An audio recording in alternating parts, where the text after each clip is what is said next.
funded by the Erasmus program and of the European Union. Today we'll have a presentation of all the work we have developed for 2 years.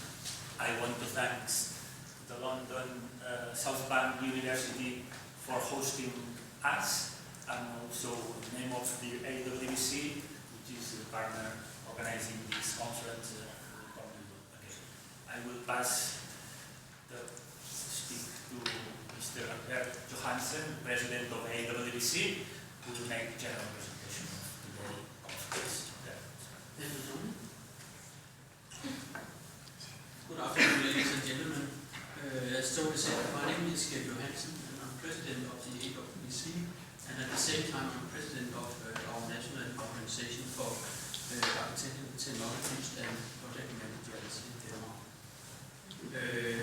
We have, as part of this project, been very keen to see it fulfilled, because we, as you probably know, see there's a lack of knowledge in diagnosis throughout Europe, and same in Denmark.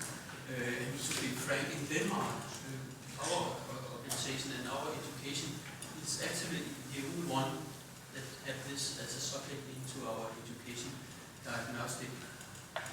So we think it's extremely important that we are up to date when we speak about diagnosis buildings, because as you all know, that from now on until 2050 we should be carbon dioxide free in the and to gain that goal, we have to do a lot of work, and a lot of work involves the existing building like this, and a lot of old building like this contains a lot of unknown materials, unknown construction, and there is probably building some difficulties both in environmental wise, but in construction wise as well. So we need expert that is able to see through with X-ray eyes actually to see what does a building consist of. That goes both in terms of the environment, the built environment for those who are using the building afterwards, but also for those who are doing refurbishment and who are rebuilding the existing structure. We see a lot of failure, at least in Denmark, because in the 60s and 70s, a lot of the old houses were renewed with substances that today is completely not usable for you. So we tear down a lot of buildings because we use a lot of hazardous materials. That's why I think it's important that we have diagnosis as a subject. But if we should come to an end, or at least we should be good enough to take it on, we have to have more education. We try, at least in Denmark, we try to fulfill this prophecy with more education. It is really a task, because a lot of the old buildings are listed buildings, so we cannot just do whatever we want to do when we are tearing it down or we refer to these houses. So the diagnosis project as we see it now, and the education program that has been evolved as a part of the project, I'm looking forward to hear what the results are. And I really hope that you have come to a conclusion that help us to implement better education, both for the workers and as me as a technician, or for the professionals at all in the building sector. So with these few words, and I hope you all will be participants in the dissemination today. These few words, thank you for listening, and the word is to Martin Ross. You go. Oh, he's down here. Sorry. You're next on the agenda? Martin? No? You do it, sorry. But thank you anyway, and have a good day.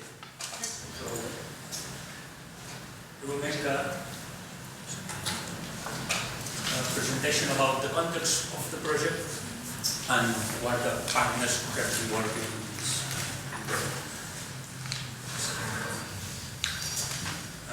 Well, the objectives and aims of the project. So one important thing in the construction sector, as Jack was saying, is related to the lack of a specific professional profile, which we have named the diagnosis expert. This expert should be an expert who can dialogue, inform and guide the owners and the managers in the management of the existing buildings, in planning intervention through buildings, and helping the owners to make decisions based on real data of the buildings to make the refurbishment operations.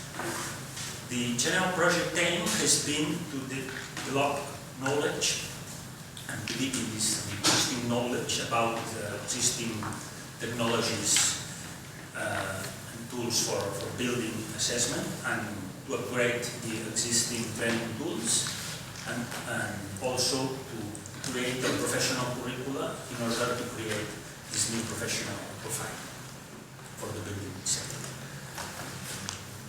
This profile, this professional we have designed should have these competencies.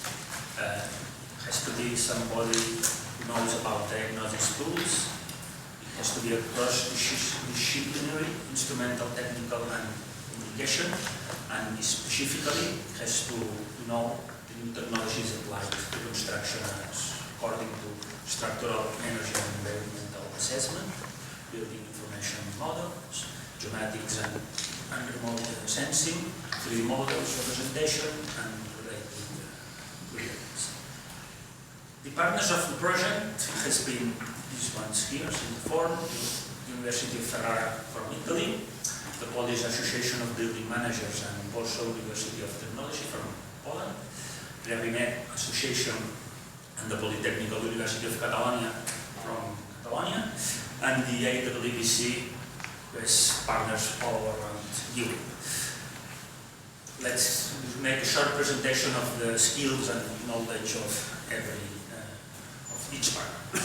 Revimet Association is an initiative that represents the experience of over 40 years working in the Euro-Mediterranean area in refurbishment and diagnosis of built environment. The purpose of the Revimet Association is to promote rehabilitation of existing buildings and urban regeneration, stock, and sustainable development focused on Europe and in Mediterranean. Revimet has over 400 members as universities, government agencies, non-profit associations, and also has individual experts in the different fields of rehabilitation, urban regeneration, and also professionals that are interested in these areas. Centoform, it's from Italy, is a training center organized with quality educational training by the Emilia-Romagna region in Italy, which is a region with a dynamic economy and an important research tradition. The core activities of Centoform are focused on human resources, development, of providing lifelong learning opportunities, vocational training services, career counseling through projects both for public and for private bodies. Since 2015, Centoform has led several projects, several European projects, like the AEEBC strategic partnership project in the area of named Lean Training by Doing and Training was effective approach to lean manufacturing. Another project which was also involved at AEEBC, the Bill for Placement, and also is managing the training course Progettazione Architettonica con Strumenti BIM, which was architectural design with BIM tools. The University of Ferrara is a public university whose mission is to provide excellent graduate, postgraduate education as well as also researchers. The University of Ferrara partnership includes the Techne Hub, that it's one of the 4 laboratories of the technology of Ferrari, with the European platform construction of the high technology network of the Emilia-Romagna region, which is the first regional plan in Italy focused on fostering innovation, industrial research and technology transfer.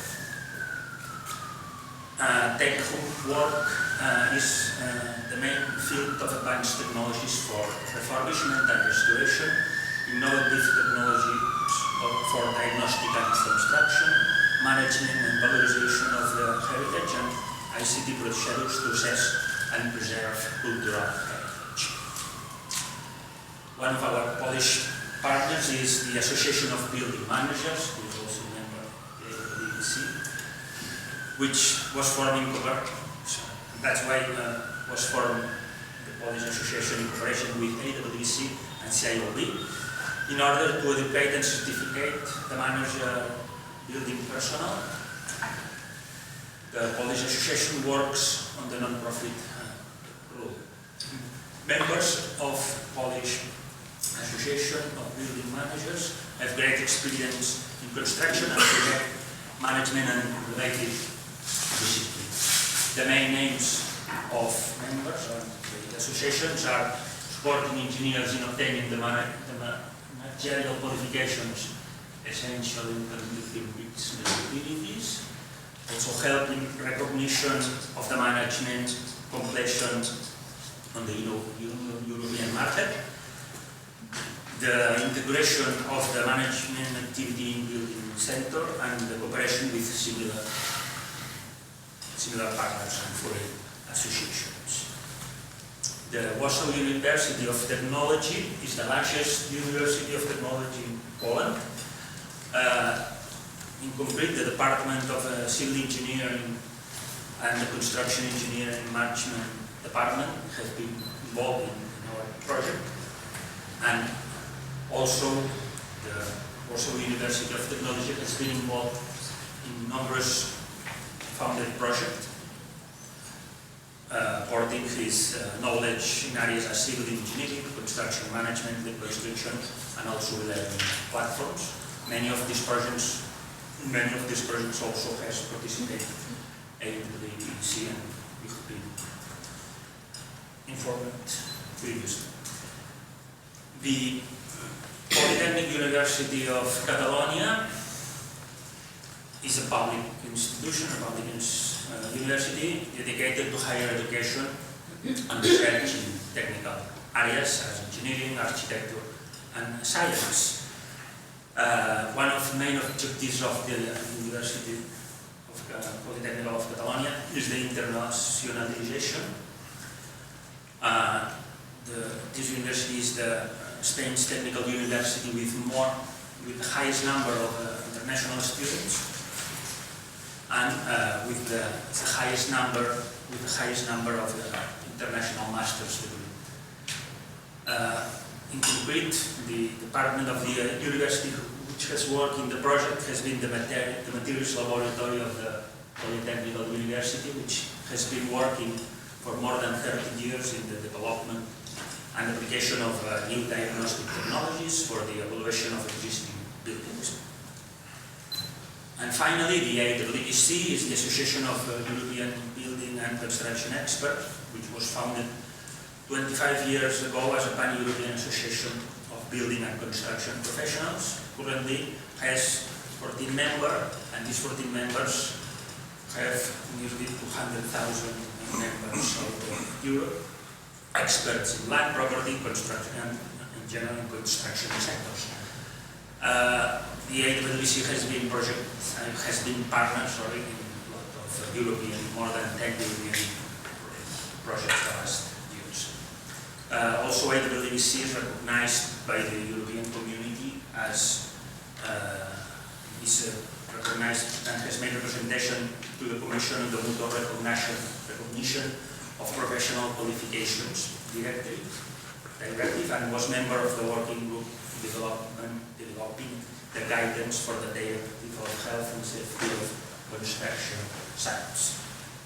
These are the 8 members of the consortium, and just to slides more about general overview of the project. Here are the skills of the different projects and the different partners which have been working within the project. From Spain, the partners of Spain have been working on structural energy and environmental diagnosis. Our colleagues from Italy have been in the area of building information modeling and communication in socio-psychological skill for diagnosis. And from Poland have awarded this knowledge of geomatics and remote sensing and 3D model production for diagnosis. And AEEBC, as a Europe partner, has supported his network of experts. And finally, just a short mention of the outputs of the project, which will be explained after me. We make a deeper knowledge about up-to-date technology. We have been working on what's now in the market for building diagnosis and its use in Europe. We have developed a new expert professional profile, qualification, including all the necessary skills in collaboration with experienced partners. It's been validated at European level. We have made this training program for the diagnosis expert, and we have also made a publication which is here about this new professional profile. And after this project, we will have also a network of training institutions and private companies interested in diagnosis experts. And just questions. To finish, I will show you what's happening today in Catalonia. Maybe you will see another images of violence, but this is the real Catalonia today. Thousands of people in the street just asking for gains, progression, and freedom for our political prisoners and independence. And next speaker will be Xavier Casanovas from Realinet.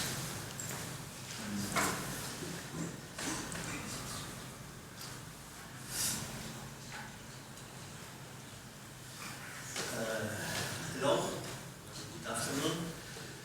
It's for me a big pleasure to be here after 2 years working very hard on this project and presenting to all of you the result of this project. It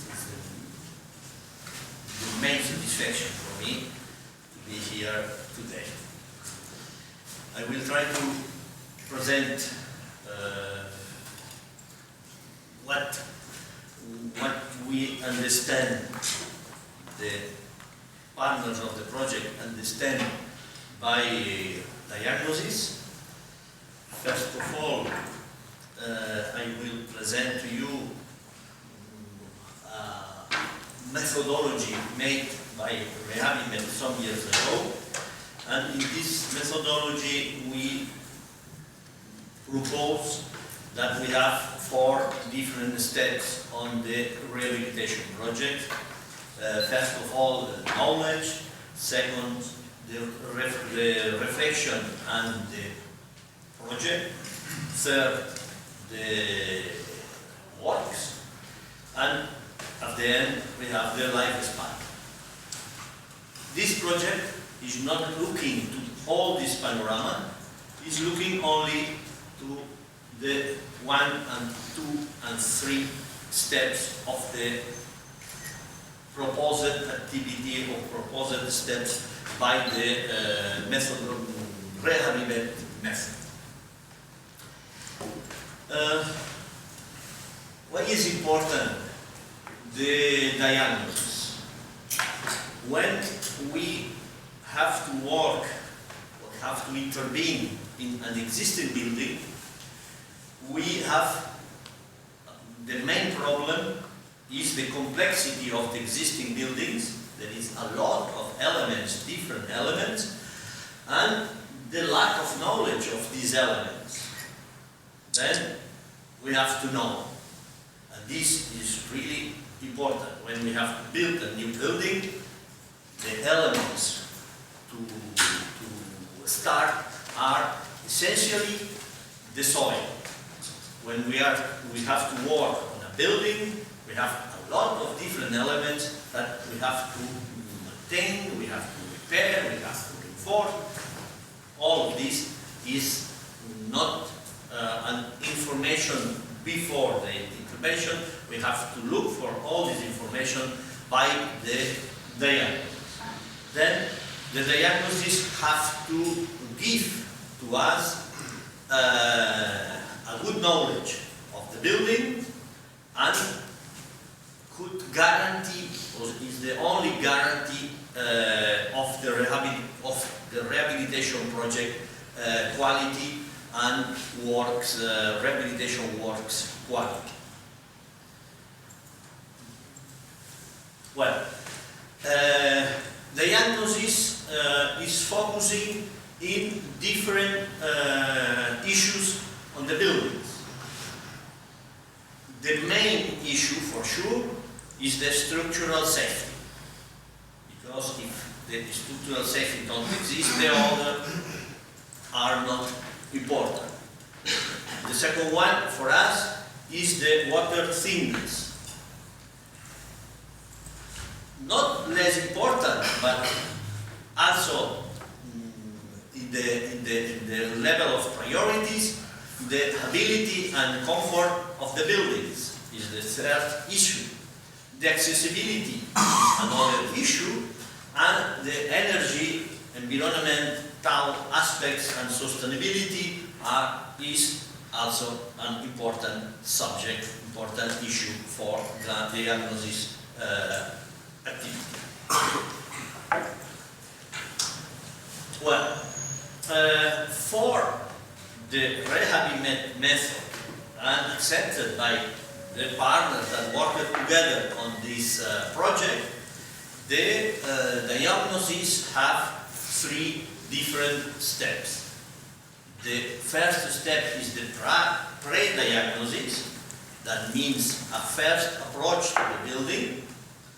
The second step is a multidisciplinary studies, the multidisciplinary studies.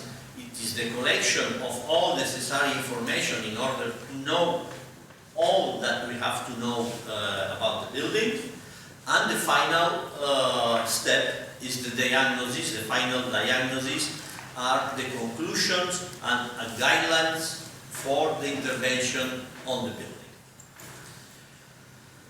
The pre-diagnosis, as first approach to the building, means a general recognition of the building, identification of damages and risk assessment, the decision on what to do now after this pre-diagnosis, more studies, urgent interventions, and also to define the work fields that we have to study on the multidisciplinary approach. The pre-diagnosis is very, there are a lot of different approaches in different European countries. In England, there exists the Home Inspector Handbook and other different approaches prepared by chartered surveyor or other institutions and professionals. In Italy exists the fascicolo del fabbricato, that is the application of this pre-diagnosis is different in different regions of Italy. And in Spain we have the Inspección Técnica de Edificios that is mandatory for all the buildings that have more than 50 years. The multidisciplinary studies is the collection of the necessary information to arrive to the good diagnosis. It means historical, archaeological.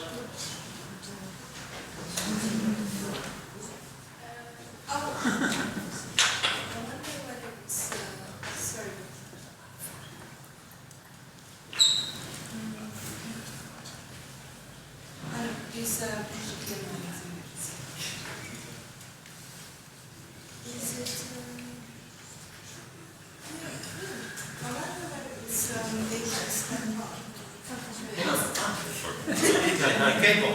How is it a cable? Yeah, it's the cable, the connection. Good. Well, the multidisciplinary studies is focused on a lot of different subjects like historical, archaeological and documental studies, socioeconomic studies and habitability, graphic survey, deep building inspection, constructive and structural analysis, energy efficiency, gathering evidence in situ instruments and tools, sampling and laboratory analysis, and evaluation of building state, security and durability, and much more other different aspects that is not the case to present here. But the in situ diagnosis equipment, we have a lot of different instruments that help to us to have best information, best quality of information. The laboratory analysis gives to us precise information concerning specific fields, and the construction and pathology analysis permits to us to go in detail on the movements of the building and the origin of these movements. And the last step is the diagnosis, like conclusions and guidelines for the intervention, for the project. It means the analysis of the all information collected on the multidisciplinary studies. It means some conclusions and recommendations, and it means a final report concerning the characteristics and the state of the building. Well, as Tony explained before, the aims of diagnostic project is to identify what are the needs in order to create the diagnosis expert. These experts have to be able to dialogue, inform and guide the owners and the managers of the existing buildings in planning intervention through a really aware and informed decision based on real data of a specific building. On this target, we develop most of the project in 3 different periods. First of all, we work on the context analysis. What is today the situation for diagnosis experts in the different European countries?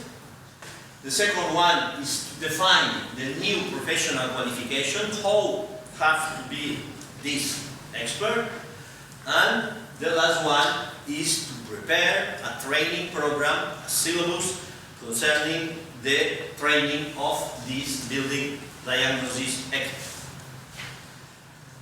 The first action on the context analysis is present in this book that you have on your hands, where we make a summary of the work done during our project. In this book you can see how after the crisis in all European countries, the indicators have seen the European construction market on a general path of steady growth. This is important, but if we are speaking about rehabilitation and we are speaking about diagnosis, what is also important or more important for us is that the construction renovation market accounted 50% of the construction sector. Then half of the activity of the sector is focused in existing buildings. And where we have the most important part of this activity is in housing. Then the rehabilitation of housing buildings is the main activity today in Europe construction market.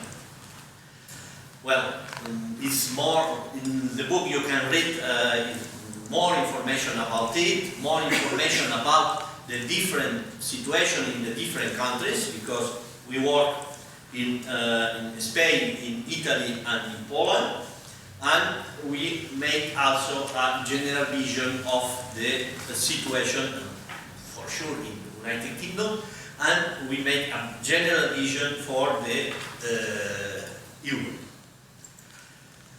Also, in this work, we try to analyze the education models that exist in Europe.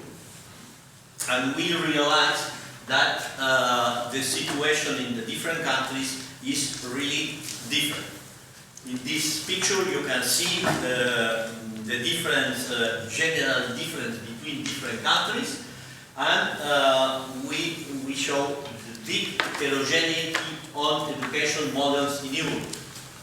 We have the Bologna process, we have a lot of activities made by the European Union, but at the end, the reality is that the different countries have different situations.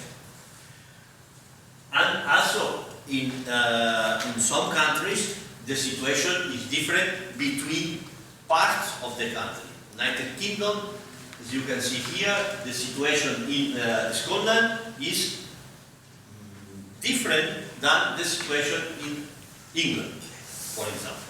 But in other countries, something similar appears. Well, also we try to make an analysis of the legislative context in Europe. This is more complex than the training. Because the legislation in the different countries is really different.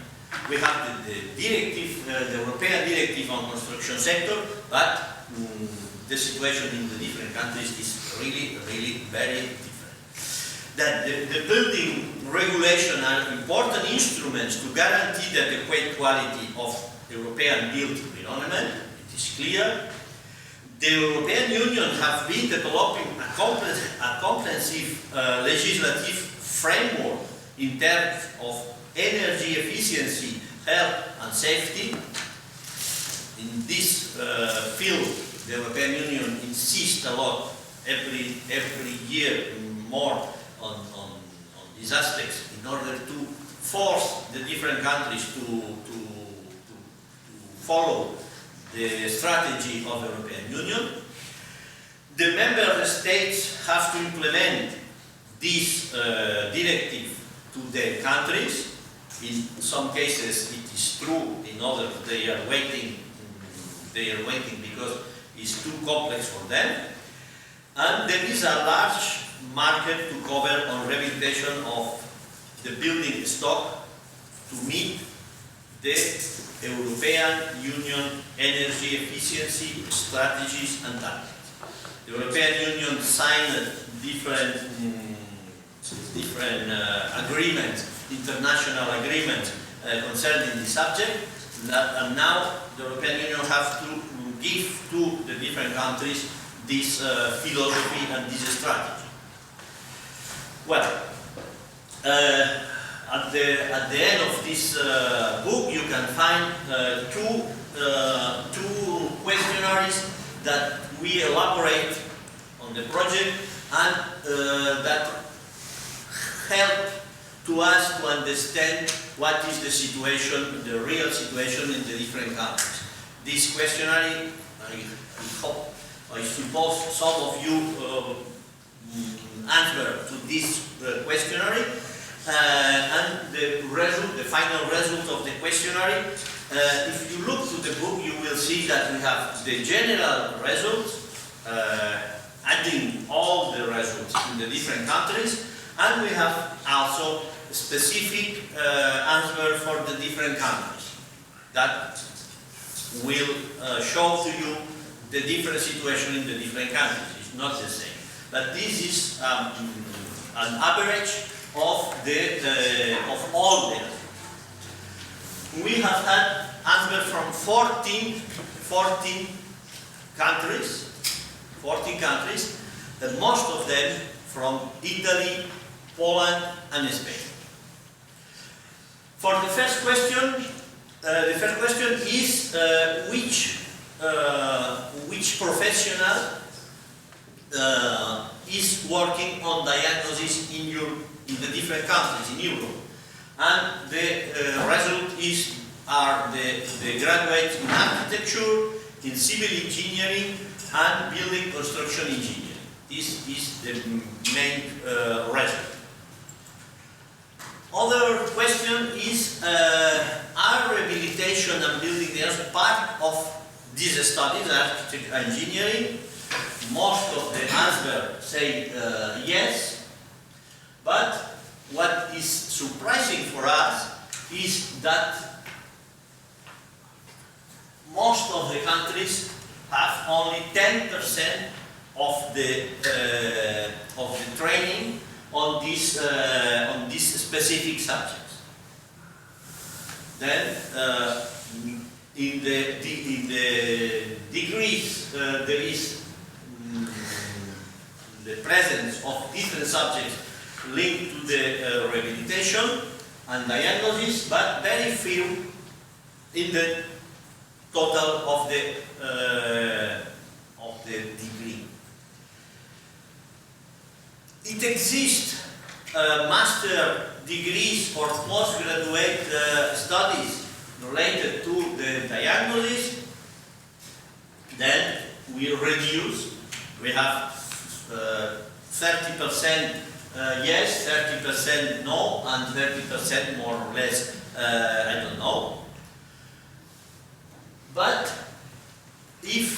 when we ask if there is mandatory to have a master in order to work on this kind of speciality, expertise, there is not mandatory. It's not mandatory to have this level of expertise in order to work on the rehabilitation or diagnosis activities. Well, it was a professional questionnaire. Another questionnaire is focused on the building inspection report in the different countries. Then the first question is: exist in your country building condition inspection method? Most of the answers say yes. But it's not 100%, it's only 60%. Can you indicate when this inspection is usually developed? Here we have a lot of different answers. When the building arrives at 20, 30 or 50 years. Linked to the edge of the building. Another frequent answer is when you have to buy, or you have to sell, or you have to rent the building or the apartment in the building. And another important is established by the authorities with different reasons, very different reasons. And when this inspection is renovated, most of the answers say between 10 and 20 years. Between 10 and 20 years. Which, that is logical with the answer that we have in the other questionnaire. Which professionals are allowed to carry out this inspection? Then most of the answers say architect, technical architect, building and construction engineer, civil engineer. Should these professionals be accredited by some institution in order to make these inspections? And the answer, most of the answers say yes. The professional must be accredited in order to make this kind of inspection. Then, could you indicate how this accreditation is made? Pass an exam, carry out a course, accredited related to the studies. Then, if you are architect or engineer, you can do these inspections. Accredited to relate professional experience. Then we have, in the different countries, different situations. Most of these answers are linked to a different country.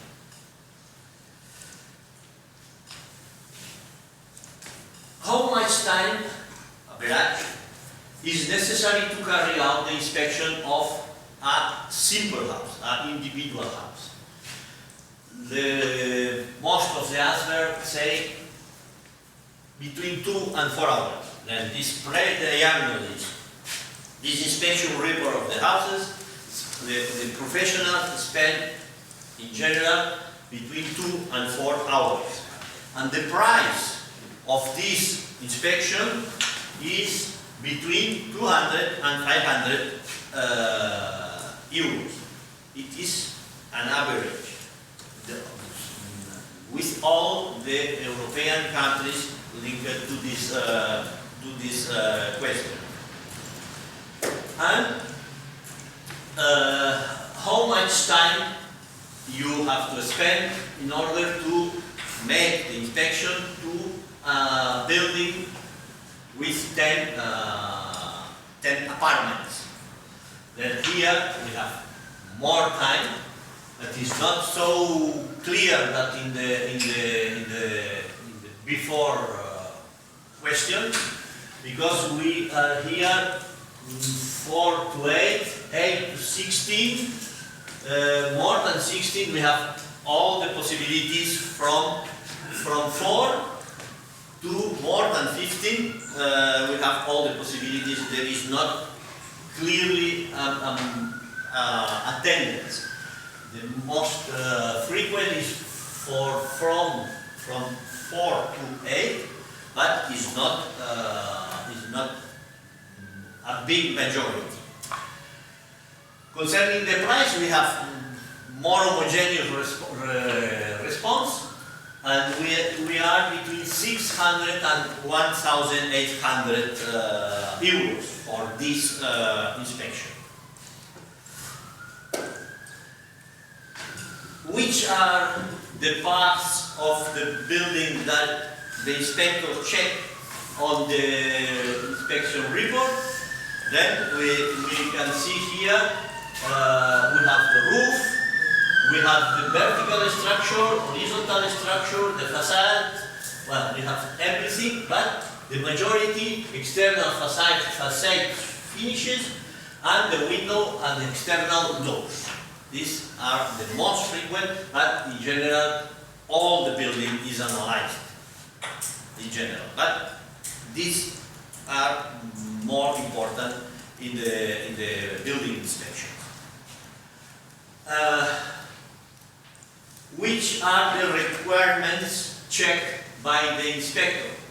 Then the most important requirement is mechanical resistance and stability, structure.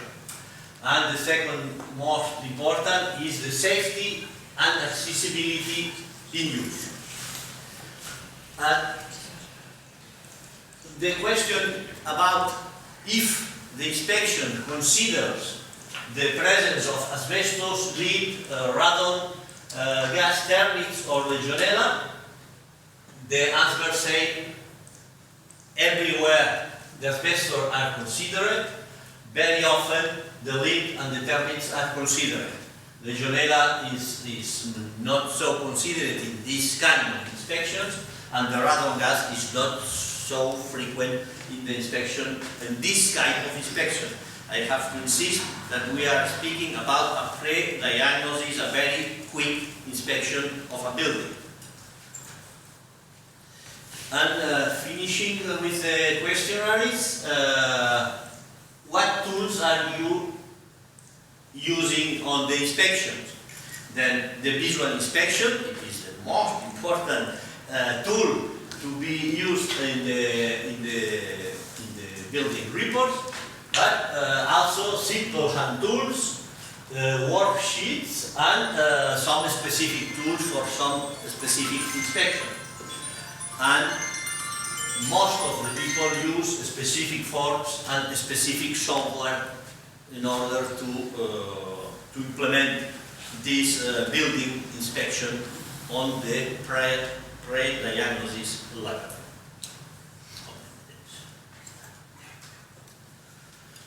Well, then, finish this questionnaire, finish this state of the art that we make with the effort to create the material for this building and for this book. After it, we try to define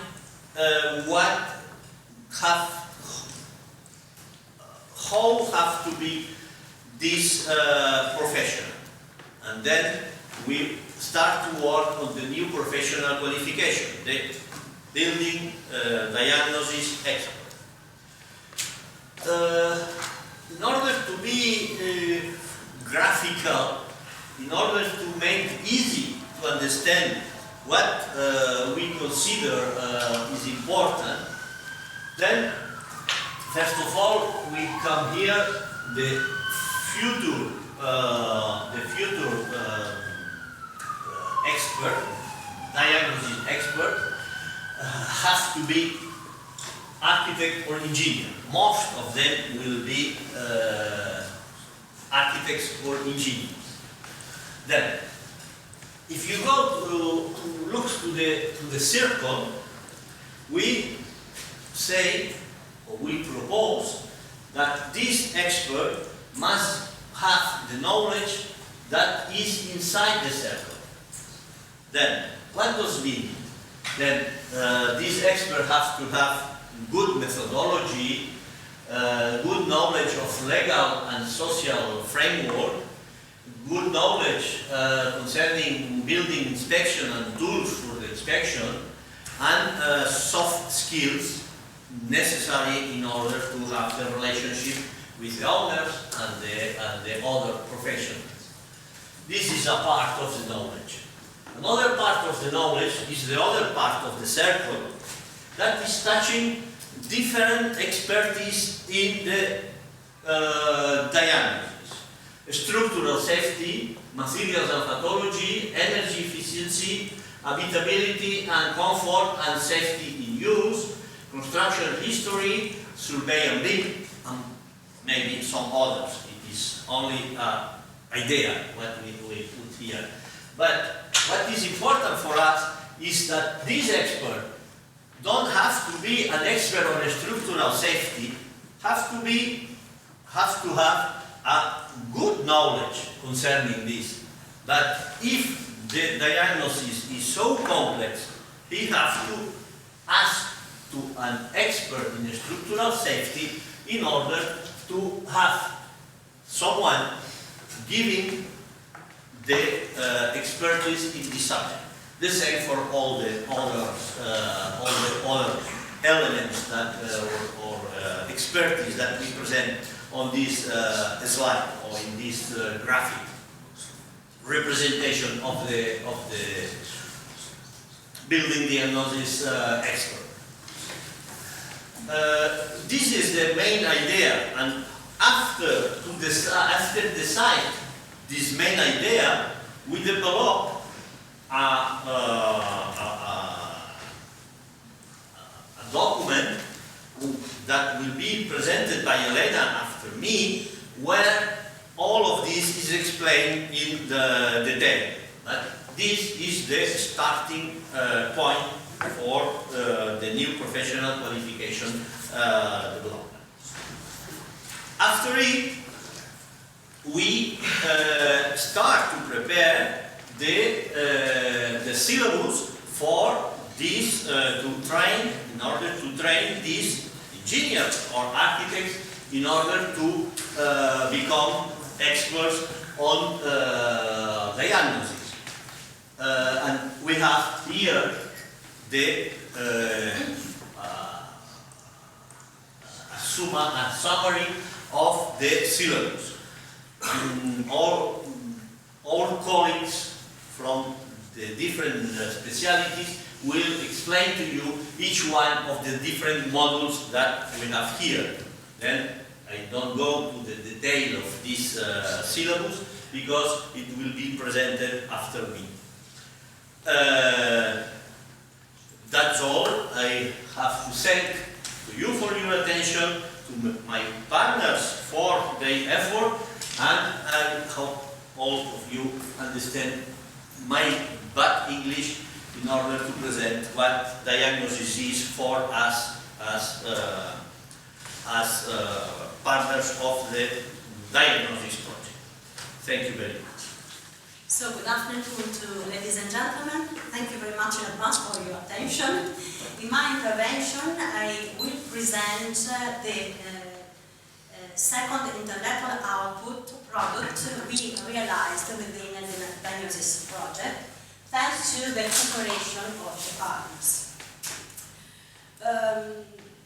In order to develop our internal debate in the project, we started reflecting on some global phenomena that are impacting on building and construction sector, in general on our economy, of course, but specifically tied up to the project, the building and construction sector.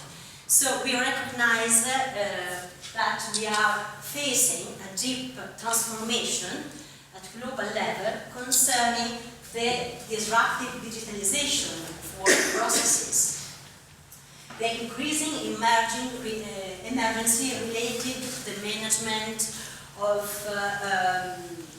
climate change, speeding to the transition from traditional economy to the so-called green economy, the transition to a circular economy and sustainable development issues. So, this kind of deep transformation are impacting strongly on the sector that is important for us today. And the major effect we can recognize is a deep change in the jobs, families, in the work families. Okay? This rapid evolution of works we can recognize, for example, disappearing of traditional works, transformation of tasks within professional profiles. And also, on the contrary, what is interesting for us today, emerging needs and different needs and related innovative competencies connected to the diagnosis process as a very crucial process within the building and construction sector, concerning also the main peculiarities we can see at European level, where up to the 50% of the building heritage is existing building heritage. So the major need is maintenance, is restoration, is requalification, as my colleague has described well before.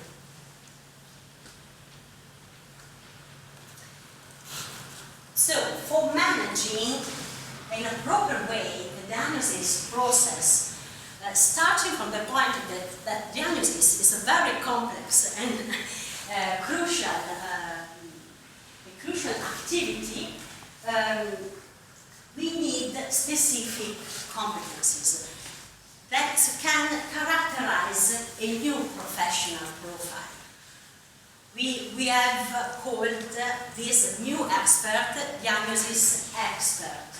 That is characterized both from high technical level of the hard competencies and skills, but also characterized by transversal skills, methodological, analytical, organizational. So What is emerging for us is a new profile able to combine hard skills with soft skills.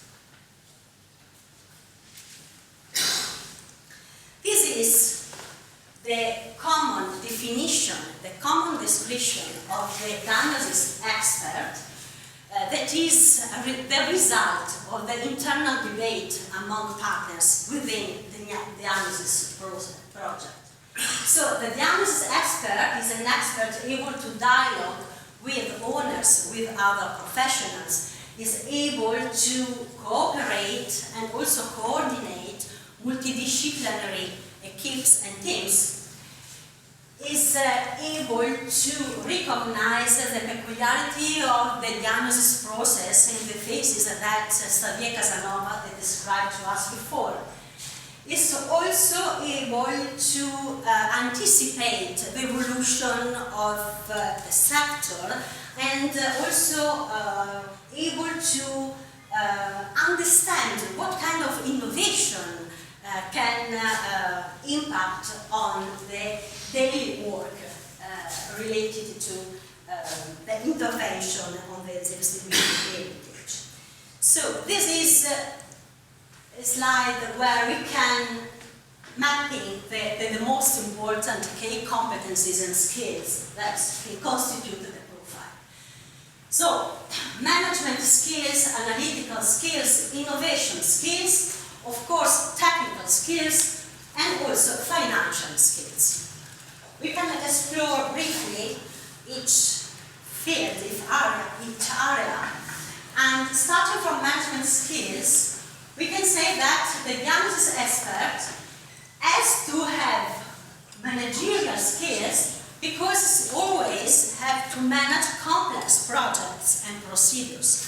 The interventions are always very complex. They involve always multi-stakeholders networks. So it's necessary that applying project management techniques, methods, and approaches.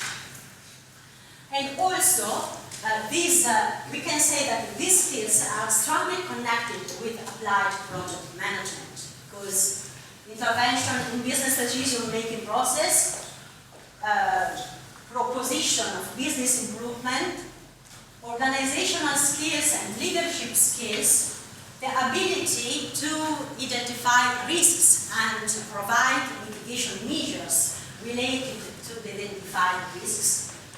Stakeholders engagement, because we have to think that for proposing complex projects related to intervention on existing building heritage, we have to adopt participative approaches for intervention themselves. So the ability to communicate, to engage, involve stakeholders as private and public for the project themselves. Analytical skills are very important because our diagnosis expert has to be able to adapt the so-called lateral thinking, critical thinking. He has consolidated abilities related to complex problem solving in relation to the complexity of the diagnosis process and of the diagnostics interventions. So he or she has to be able to identify out-of-the-box solutions, interpreting forecasts, interpreting signals from the market. Innovation skills that are also very important. We started into the project in our internal debate to speak about innovation skills. The diagnosis process, the diagnosis expert have to be able to understand the innovation trends at sector level. He or she has to be able to support, to facilitate change management process at context level, at territorial level, and also at organizational level, depending on where he or she works.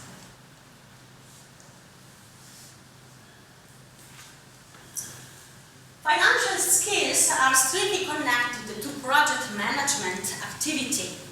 So, the diagnosis expert has to be able to interact with financial managers of the different organizations, public and private, has to be able to identify solutions, financial alternative solutions for funding his or her projects. So, it's not a financial manager, but of course he has to be able to valorize from the economical point of view the project and the intervention he or she has to promote for the improvement of the state of the health of the different buildings. So we start speaking about the increasing importance of sustainable development goals. We can say that our experts have to have sustainability skills in relation to the adoption of sustainable practices. For example, he has to know sustainability standards in coherence with the different legal frameworks and best practices. In promotion of his or her projects and intervention has to promote circular economy, sustainable production approaches, and also try to engage stakeholders in order to adopt this kind of approaches. At organizational level, we can say that the diagnosis experts support, facilitate the adoption, the diffusion of a corporate social responsibility for the company itself. Relational skills, we have just said something important regarding this aspect, that our expert has to be able to work in multidisciplinary teams. So he or she has to have communication and interpersonal skills, of course, for cooperating with other professionals, for communicating with other colleagues within the organization, in order to report to the owners. He also has to have skills for presentation and public reporting, not only technical reporting, but also for reporting about the results of the intervention of the implemented projects and practices.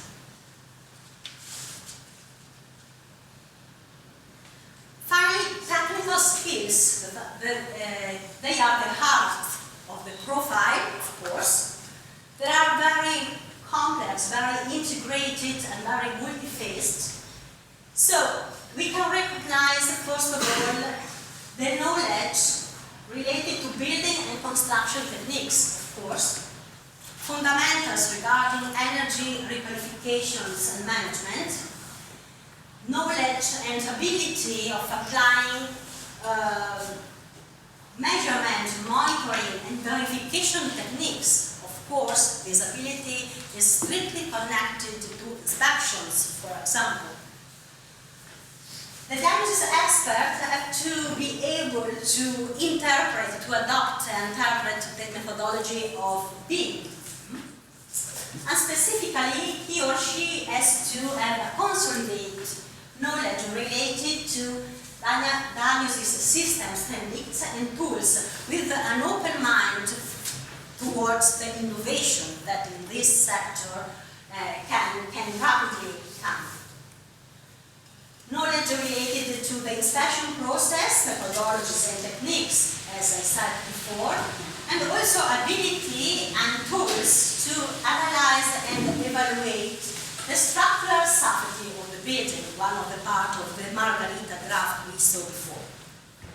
So we can say that he or she has to be able to evaluate the comprehensive resiliency of buildings, existing buildings.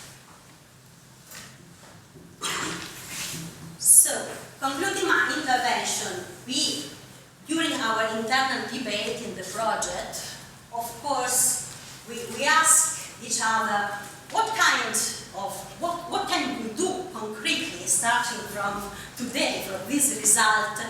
for the future to innovate education systems at post-secondary and tertiary level, of course, considering the peculiarities of the diagnosis expert. And we think that in order to innovate our systems at country level, in order to contribute to this innovation, we can try to develop specific training programs that could be tailored for the diagnosis expert. Recognizing to the diagnosis this increasing importance and a peculiarity, a specific peculiarity, considering the complexity of the process itself. So what can we do concretely? We can cooperate together, educational providers, business support organizations, public stakeholders. We have to co-design the new training programs at post-secondary and tertiary level. Also try to define methodology of cooperation. For example, periodical multi-stakeholder panels or tables, virtual at presence.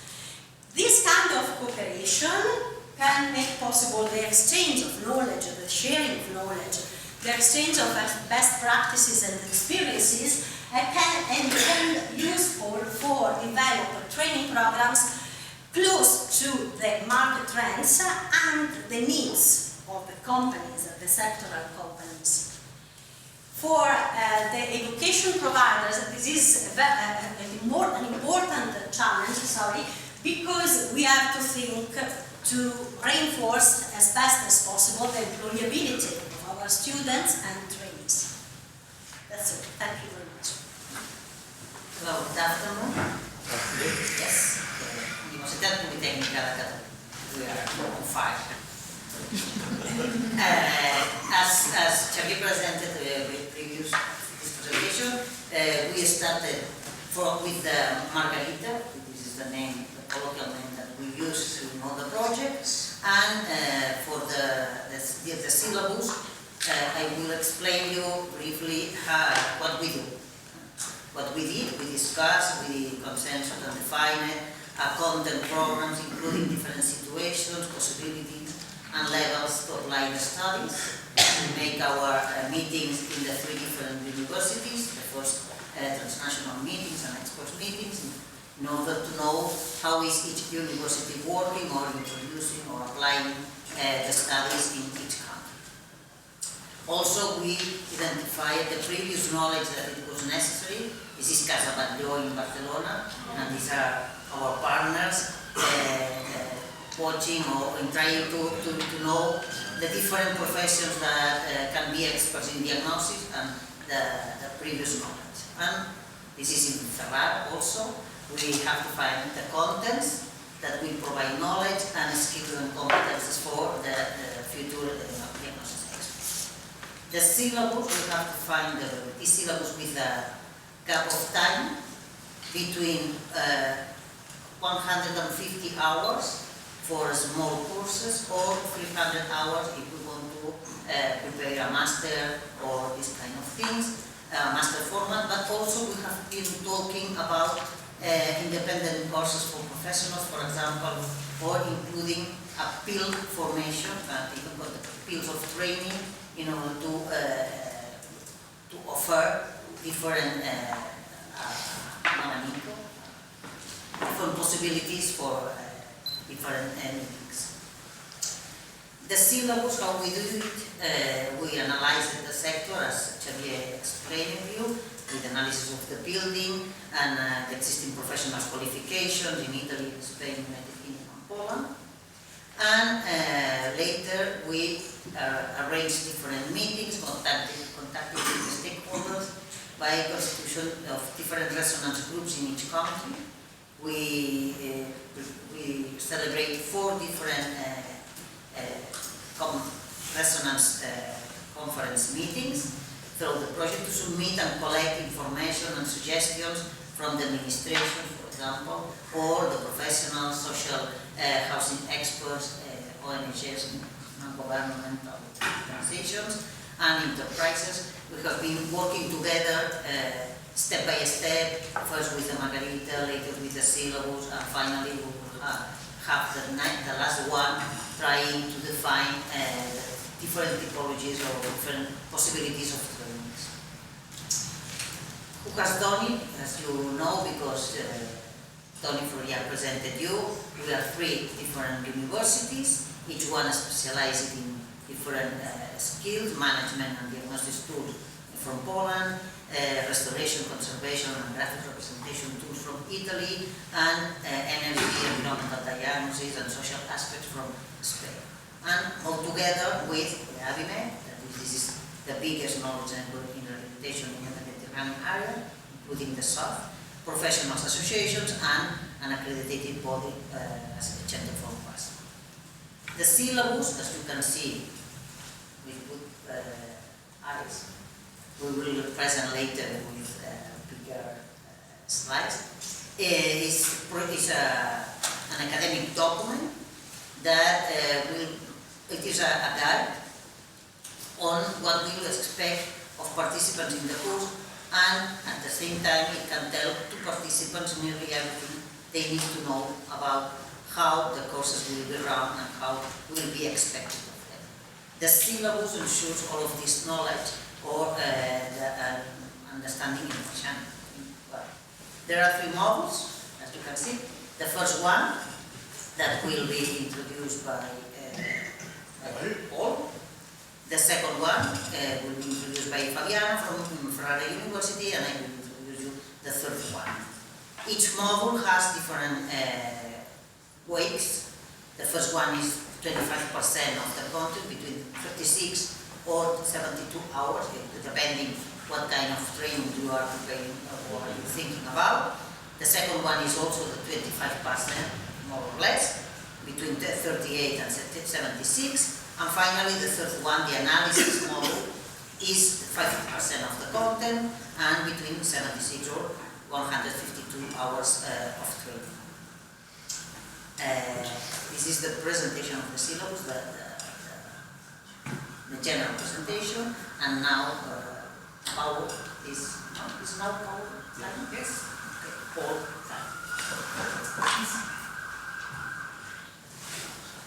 My name is Paul Novak, Warsaw University of Technology, Civil Engineering Faculty, Department of Construction Management and Technology. Thank you, Xavier, for inviting us for the project. It was very interesting 2 years. Our duty, together with 2 other universities, Ferrara University and Fabiana and Monsi from UTC, was to prepare methodology for our diagnosis course. And first question was, for whom we are preparing the methodology? Obviously for diagnosis experts or for those who would like to become diagnosis experts. So AEEBC, one of our partners, is the greatest supplier for such an expert, and we also gather their opinions, what has to be done. Methodology we prepared is as flexible as possible. Flexible for, you will be not surprised, very busy diagnosis experts who are involved in something like 50% of buildings in Europe needed rehabilitation. So our methodology is for people who really do not have time to participate in face-to-face classes. They have to learn themselves, or they have to use modern methods of education. Of course, blended learning is not modern, but some use of the blended learning methods and some multiplier tools could make blended learning very innovative.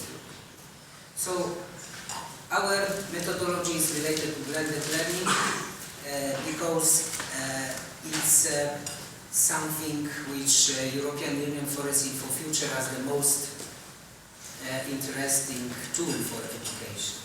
According to the last research of Creighton and Christensen Institute, there are 4 models, and we, in our flexible methodology, suggest to the future tutors to use one of them or the mixture. rotational, and students are rotating in different learning modes, and at least one of them is online or digital. Flex, which students mainly learn online. A la carte, when students learn online completely with an online instructor. And Enrich Virtual, where students receive individual session with an instructor and then individually meet an instructor face-to-face. For example, this method is the most popular one in Poland. I don't know how it is in your countries. I know that you are from many, mostly from UK, of course. But in Poland, if you ask participants of the course if they are happy to sit at home and to talk to the tutor by digital means, they are not very happy with it. They would like to meet the expert, to ask the question, to see the face, to see the body movement, and to receive the answer that way.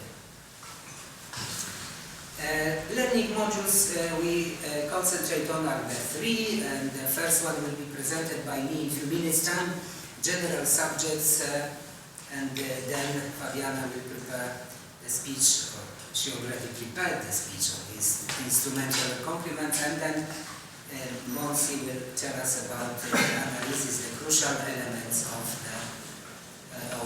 the course. But each module is now equipped with more detailed explanation, not only content-related one, but also is related to the pedagogical tools. And we got a general description of the module, giving the tutor the general information what the module is about. Then we suggest the tutor how many hours are expected for the course. And in terms of module 1, it is from 36 to 72 hours. And as you can see from the table, it depends not only on the knowledge of the possible participants, but also it's related to his or her computer literacy. Right? Some of our modules are related to electronic tools or digital tools like building information modeling, and the software related to the building information modeling. Even participation on the blended learning course on internet requires some literacy on the digital tools, how to, for example, open the course in Moodle, Blackboard, Edumatic, or any other platform which could be used in European Union and worldwide. So we are giving learning typology.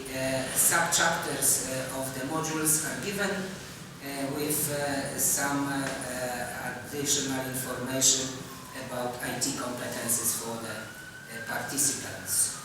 And we got 4 parts of module 1, and this I will present slightly later. Introductory information for the diagnosis course participants, behavior of construction materials and building system pathology, in construction history and documentation, and how to prepare and use and understand final reports.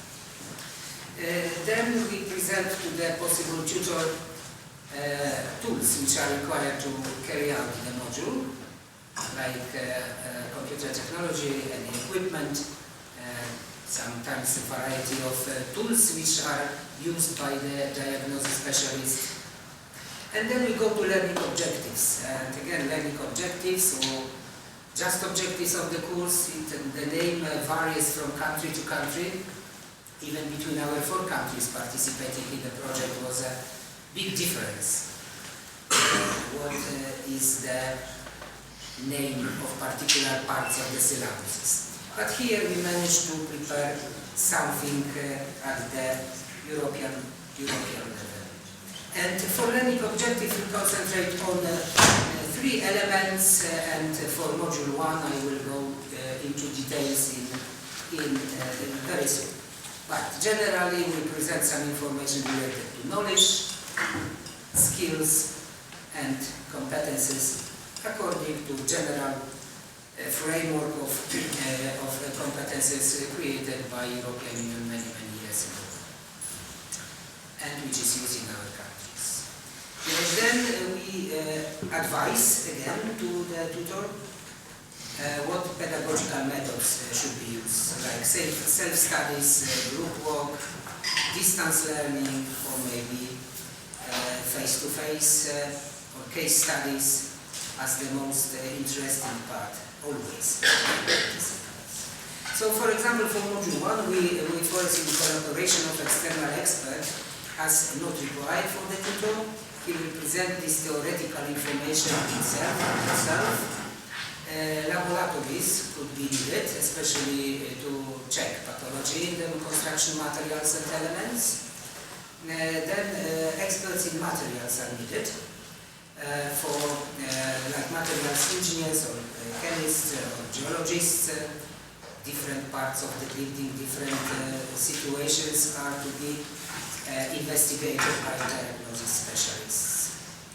And specific regulations on materials, and construction systems, this knowledge has to be presented to the future course graduate. And also we present something like key performance indicators, means how to assess, self-assess or assess somebody's knowledge after the course.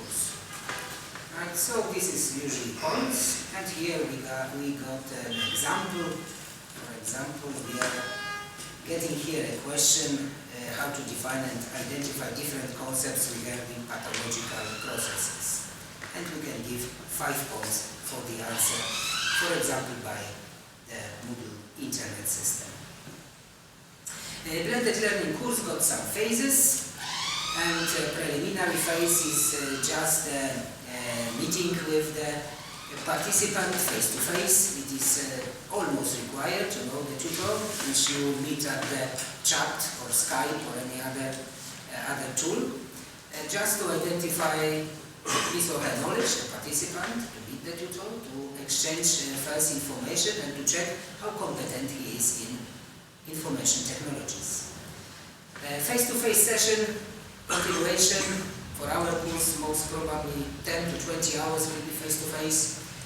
For example, in Poland, we prefer face-to-face courses, so maybe it will be more percentage. But here we have to check the IT competencies, and if the student is not competent, we should use some kind of reverse mentoring when the youngsters are teaching old tutors like myself how to operate with computer on a daily basis. Then follow-up phase, and this is again tutor decision if it will be face-to-face or digital on internet, and then we go also for organization of the training. Very flexible, and in fact Lisbon strategy many years ago was created to force Europe to have a very similar organization scheme and very similar programs for particular specialities, like construction expert or civil engineer or architect. But at the university I am responsible for Erasmus exchange of students and staff. And what I see for the last several years that the programs differs more and more. And organization of the studies differs more and more. So I think that the goal for Lisbon strategy that in 2020 the universities in Europe will work on the similar basis is just a dream, which will never happen.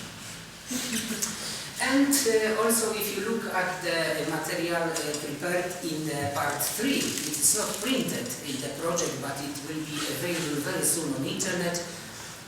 We spent several pages for advice for trainers. What questions he should answer before the course, before he prepared the course and prepared the materials and presentation, and he gathered a group of participants. For example, what do you know about levels? Where do you want to go? What are the course goals? Because among diagnosis specialists there are so many professions, so many different situations. Here in the project we concentrate mostly on the buildings. Heritage buildings behaves differently than buildings related to normal use during the year. And also we cannot forget about the diagnosis specialists related to roads, bridges, airport, and the most complicated buildings, which are just industrial facilities. So this advice is a final part of the methodology, and let me just take off the hat of the Warsaw University, and now I will present the next few slides as a representative of our group of organization from Poland, which means Warsaw University of Technology, and my colleagues Andrew, George and Jack from Warsaw University and Polish Association of Building Managers.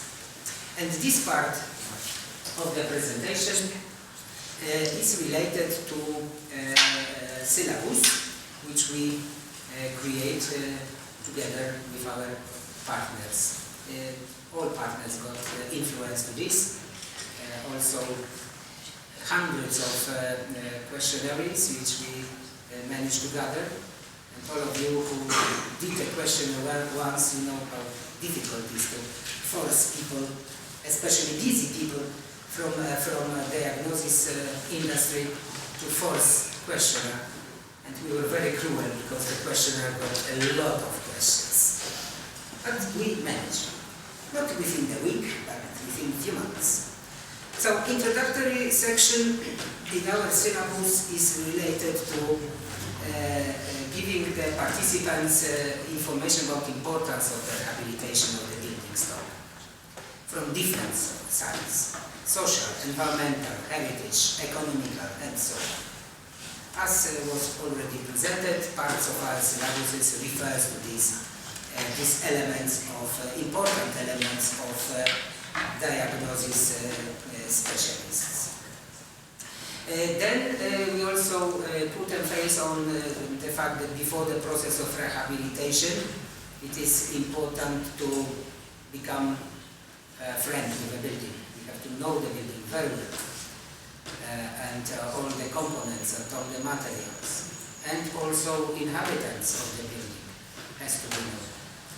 So in this introductory phase, we underline the necessity not only for technical knowledge, extremely important for diagnosis specialists, which is used with the machines and tools for the diagnosis, but also in the laboratory and in the reports, calculation of the strength and all the complicated calculations related to the behavior of the particular elements. But also innovative tools. It's still innovation, building information modeling in construction, which is not flexible business, and it's very difficult to introduce new modern techniques in our industry. But also social skills, very important. I remember there was a photo at Elena presentation that there was a lady diagnosis specialist with a ladder and a lot of equipment knocking the door. Who's there? It's a diagnosis specialist. May I enter for a month or two? How to deal with such inhabitants to allow you to come and to check state of the apartment or the building. It's very difficult, and we, as a diagnosis specialist, has to deal with it. So also this module is related to diagnosis process, how to create a schedule of diagnosis works from pre-diagnosis, diagnosis works, up to the report preparation. The second part is behavior of construction materials and building systems related to pathological behavior of the building and its elements. So this section introduces physical, chemical behavior of the materials and building system, which leads for pathological processes. For each module, we present in a very detailed way the scope of knowledge for the diagnosis specialist. And I remember, hundreds of discussions with our AEEBC friends at General Assemblies, at the other conferences, what the diagnosis specialist should know. Like, Royal Institution of Chartered Surveyors. It's not even translatable to Polish language. Those diagnosis specialists has to know everything related to construction, related to building, related to materials behavior, additionally related to modern tools in IT and to social techniques of communication. So here we got, as you can see, 3 tables for each subchapter of the module. Previous knowledge that student must own. So this is information for the tutor that in this part of the course the participants on board does not need detailed explanation on, for example, notions of chemistry, physics and mechanics, physical and chemical aspects of materials, characteristics of construction materials, or norms and standards related to these issues. Then external support, tools and experts, so laboratories here are crucial, for example, and experts in materials engineers, chemists, geologists. This information is in details given to the future tutor or the organization which will provide the course. And then elements of learning objectives, knowledge, skills and competences, which are foreseen for the participants to be acquired during the course. So here you see, for example, in the sub-chapter of Module 1, Pathology, Behavior of Materials, that after the course the graduate will know how to define and identify different concepts regarding pathological processes. He will know how to describe and discuss the pathological processes associated with water and effects of water on materials, describe and discuss pathological processes associated with the stress-strain behavior, and so on. Describe and interpret the pathology of stone and ceramic materials according to their behavior against different chemical, mechanical, physical indexes. In skills, in this part, we got that information that the participant will know how to use correctly the terminology associated with pathological processes, or to analyze and discuss various pathological processes related to materials and construction. And among competences, he will or she will know how to develop hypotheses of causes from symptomatic tables and initial data. Next part of the table describing the learning objectives is the methodology use. So here you see the advice for the tutor that this part of the course should be related in 80% to the lectures. So theoretical knowledge should be passed to the participant, and 20% is for case studies. As you can see, any other methodological tools are not used in this very part of the course, like exercises, projects, laboratories, or site visits. But as we mentioned in the introductory words for the methodology, the tutor has absolute freedom to build the course according to his/her best knowledge in education and according to the national or organizational methods used for years.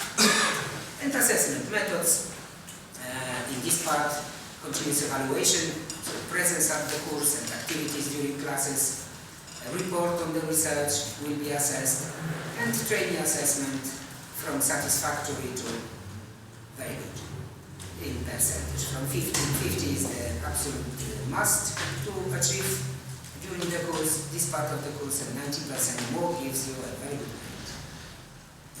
Third part of the module is related to soft and general technical skills.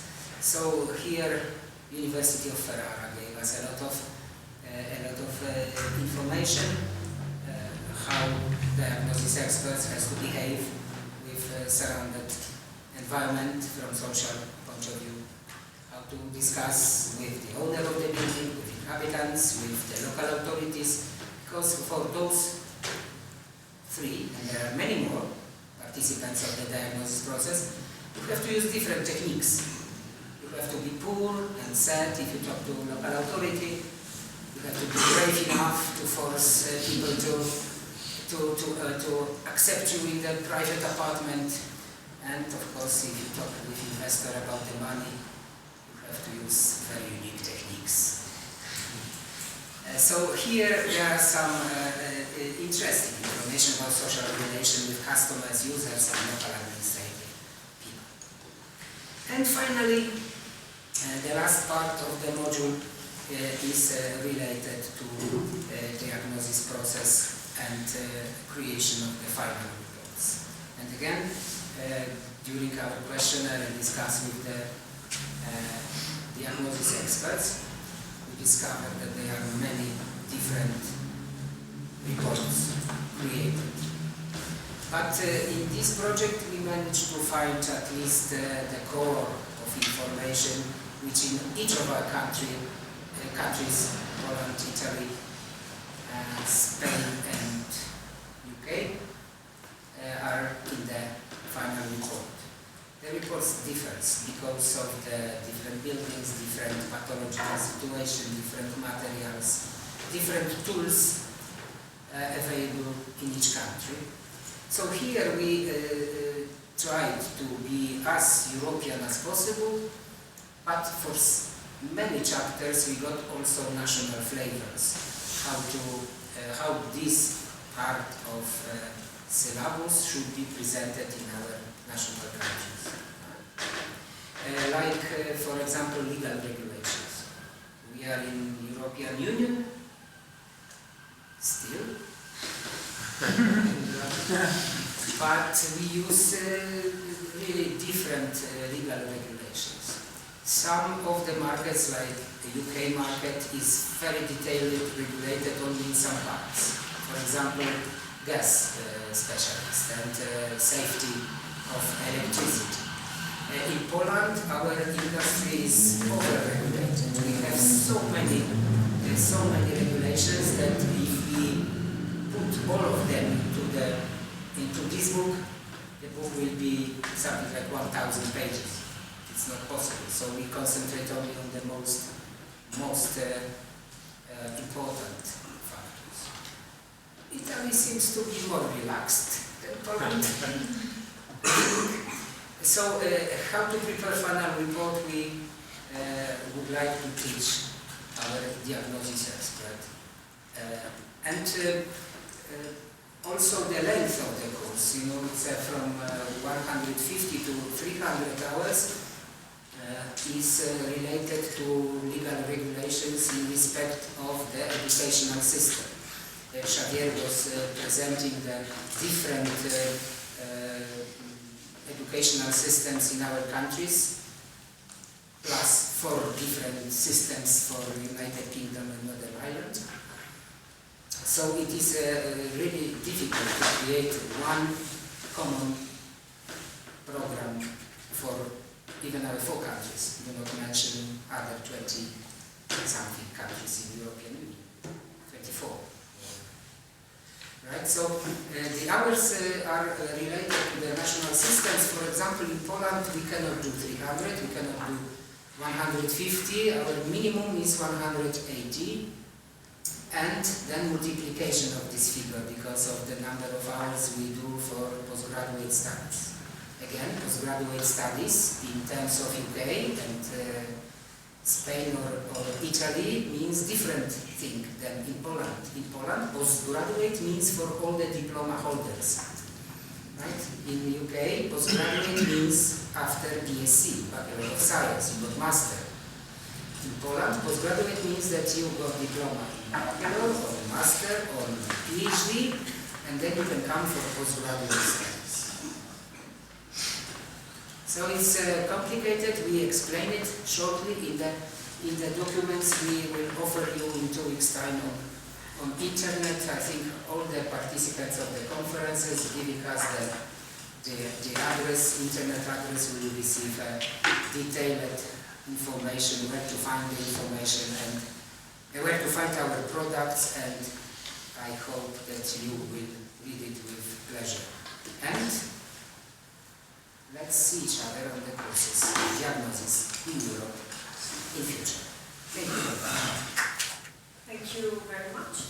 First of all, a few words to introduce our research team. I'm here on behalf of Professor Balzani, who is our scientific responsible of the unit in Ferrara, and on behalf of some colleagues of mine, Nicola Passelli, Marco Medici, Federica Minetti, and Chiara Bernetti.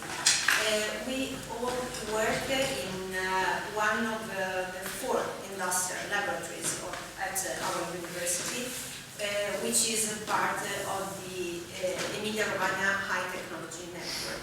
I subline these aspects because our approach consists in a public-private approach, because we are involved in an association which is the Cluster Build, which born in the Emilia-Romagna region a few years ago, and which provide us the support of more or less now 100 associates among industries, research laboratories, vet institutions, and so on. And with this approach we try to improve from a specific point of view of the tools which are important in the diagnostic process in order to represent the geometrical characteristics of the building, and also all the information system about the building during all the project.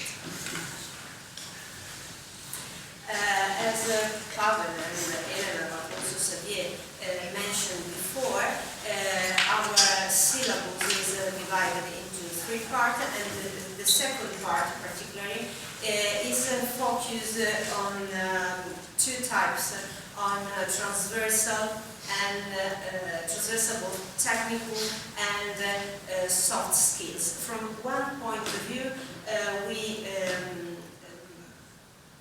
pointed out the necessity to improve the knowledge of a diagnosis expert in the field of the managerial tools, such as project management tools, which are not very frequently part of our courses, especially in Italy, and in order to provide the expert to the ability to effectively manage the process from the cost point of view, from the human resource point of view, and so on. Moreover, some other important aspects are related with the problem solving, the ability to manage the group, and also the negotiation and the leadership, as Pavel mentioned before. From the other hand, we focus a lot on the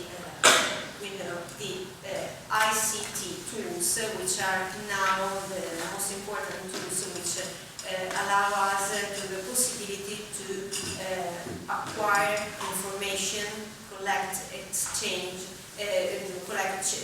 share, implement, represent information in an effective way during the project life cycle. And these 2 aspects have been identified as key drivers, okay, in order to implement the new professional qualification. As well for the module 1, the second module is characterized by 4 sections. Each section is described with a minimum and maximum of hours, and as a percentage in relationship to the total amount of the course. This because we want to provide teachers, professional, VET institution to the possibility to apply and specialize all the course or some part of the course. In Italy we have also the possibility to provide professional with very small courses from 8 to 40 hours, for instance, but we have to focus on the, as Pavel mentioned, the national contents. And this is the significance of this type of framework we did.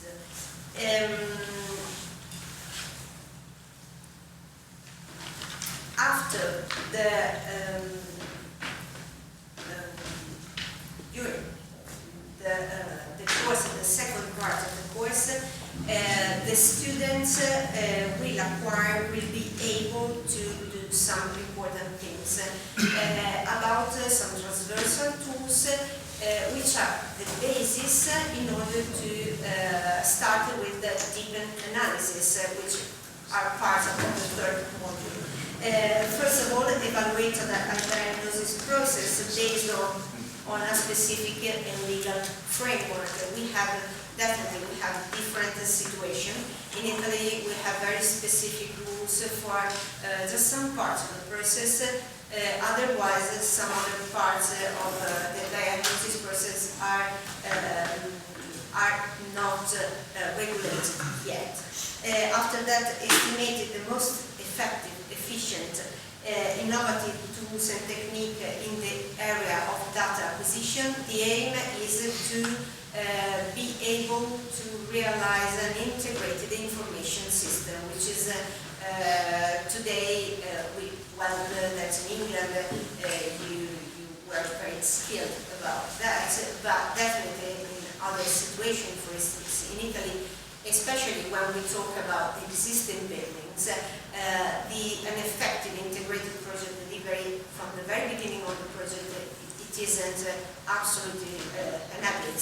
It's quite unusual. And so this second part of the syllabus try also to provide this type of tools, of transversal technique tools.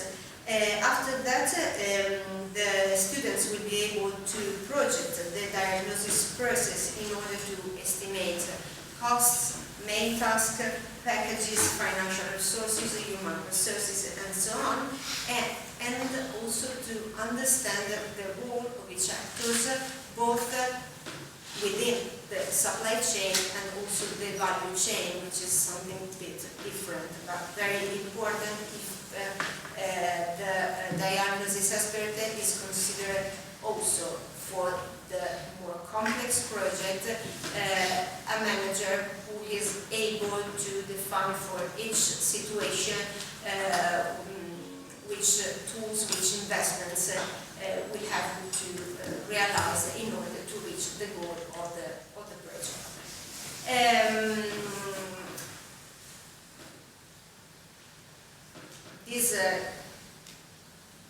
This fourth part refers, mentions soft and general technical skills, legal and regulatory framework, survey BIM modeling, that I have to stress this point, from the BIM modeling to information modeling, which is even more important because BIM, you know, better than us because you first in England started this process, and we have to thank you in my opinion, but this is only a part of a most important process, which is the introduction of an integrated information modeling system along all the process, all the construction process, and at the end building inspection tools and auxiliary techniques. All the tools and techniques we need to exchange information about the geometrical characteristics of the buildings, material characteristics, and so on, and to maintain data and evidences about the subsequent surveys or analysis. Each module and each section of the modules are described through their main aims, through the didactical method, and the outcomes, also trying to provide some indicators. In this part, the second part of the syllabus is mainly focused on this relationship among the process, the industry, because for more complex projects, the diagnosis expert is within an industrial process. This fact depends maybe by the complexity, the size, and the national context, but within this framework, if we look at the construction process also as resources, cost, time. The diagnosis expert has to manage at the very beginning of the process all these type of information tools and aids. How to realize these, to reach this goal, we mentioned every time are specified equipment and tools required to carry out the module, as well as the teaching methodologies, which are more practical than theoretical in this second part of the syllabus for the reason I mentioned before. And really just a few words to conclude. Diagnosis process refer to despite the differences among the size or complexity of the project. Okay, on a complex value chain which involves a lot of actors, a lot of instrumental tools, techniques, a lot of administrative issues, very often well regulated, sometimes not, and from the other end, refers to the technological innovation of our supply chain and value chain. In fact, it involves, if we think about key enabling technologies such as virtual reality, sensor, and so on, it involves the most important innovation we have in a certain period. Now we have some of them, maybe in the next very near future, some other, and so on. Consequently, the new expert must be able to manage at the same time all of these issues from the beginning of the process through the involvement of all experts in order to make effective and at the same time sustainable decision making. In this project, sustainability is also the capacity to manage the decision-making process all over the project. Thank you very much. I know you are tired, me too. I will be as short as possible. I will explain the third model. Of course, in our university we are also a group, which is my name, but we are a lot of people working on there because here is Mr. Jose, he was the director of the materials laboratory in the UPC, but we are many professors, many teachers working in this project from the university. Well, model 3 is the analysis, is the more really closer to the virtual analysis that we do in the buildings. There is the social framework, but this is a different social framework. We are not talking about the social skills as how we introduce yourself in a diagnosis or in a parliament, for example. We are talking about socio-demographic problems, socio-economic, socio-spatial, gentrification, immigration, because more of the buildings that we are must to arrange or to rehabilitate, they are just in the poor areas in the cities, and there are a lot of problems, not only technical problems, not only energetic problems. This first section is social framework, as I introduced, and the knowledge for this module is to identify sources and information and previous work and how to support the documentation, to define the case socio-demographic, socio-economic, and socio-spatial indicators for understanding the different scales, a building, a neighborhood, or maybe a big polygon.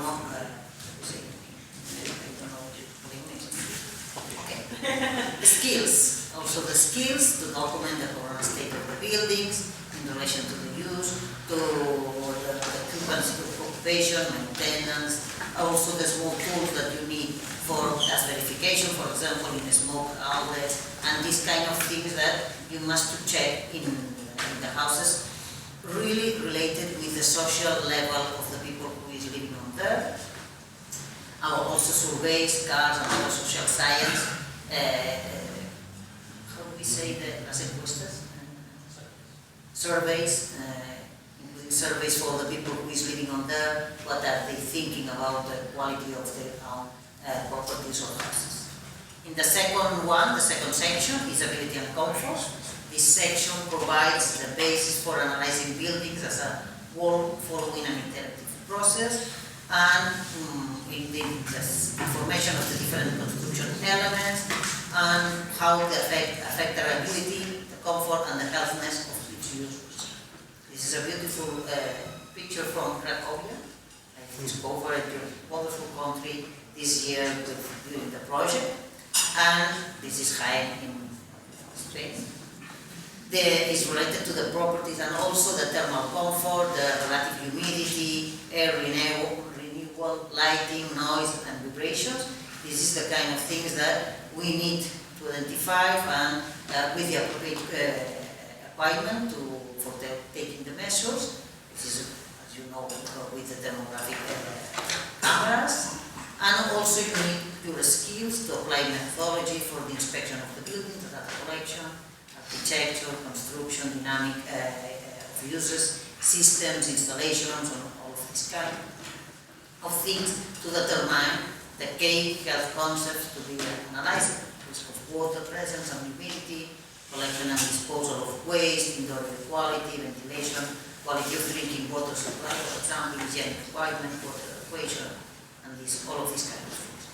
The skills is also in this chapter, in this section, the use of simple tools and small tools for the evaluation of environmental and habitability parameters, verification of gases, luxometers, some level meters, hydrometers like this that you put in the rooms, and you have the relation of all the data during the 1 week or during 1 month, and also the competences. As you know, for each section we define knowledge, competences and skills and competences, and we try to define for each one what competences you must to have at the end of the course or at the end of the section, including in each.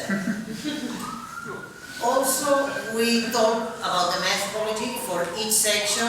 We define the different methodology because in some sections you need, for example, case studies, and you need to apply in a case study because the theoretically or the books or the lectures are not enough, and you need to define. We try to define for each one the kind of, and also the main bibliography. We define the bibliography from each country, from Poland, from Italy, and from Spain. Also, but we try to find the international bibliography for all the European countries in order to make the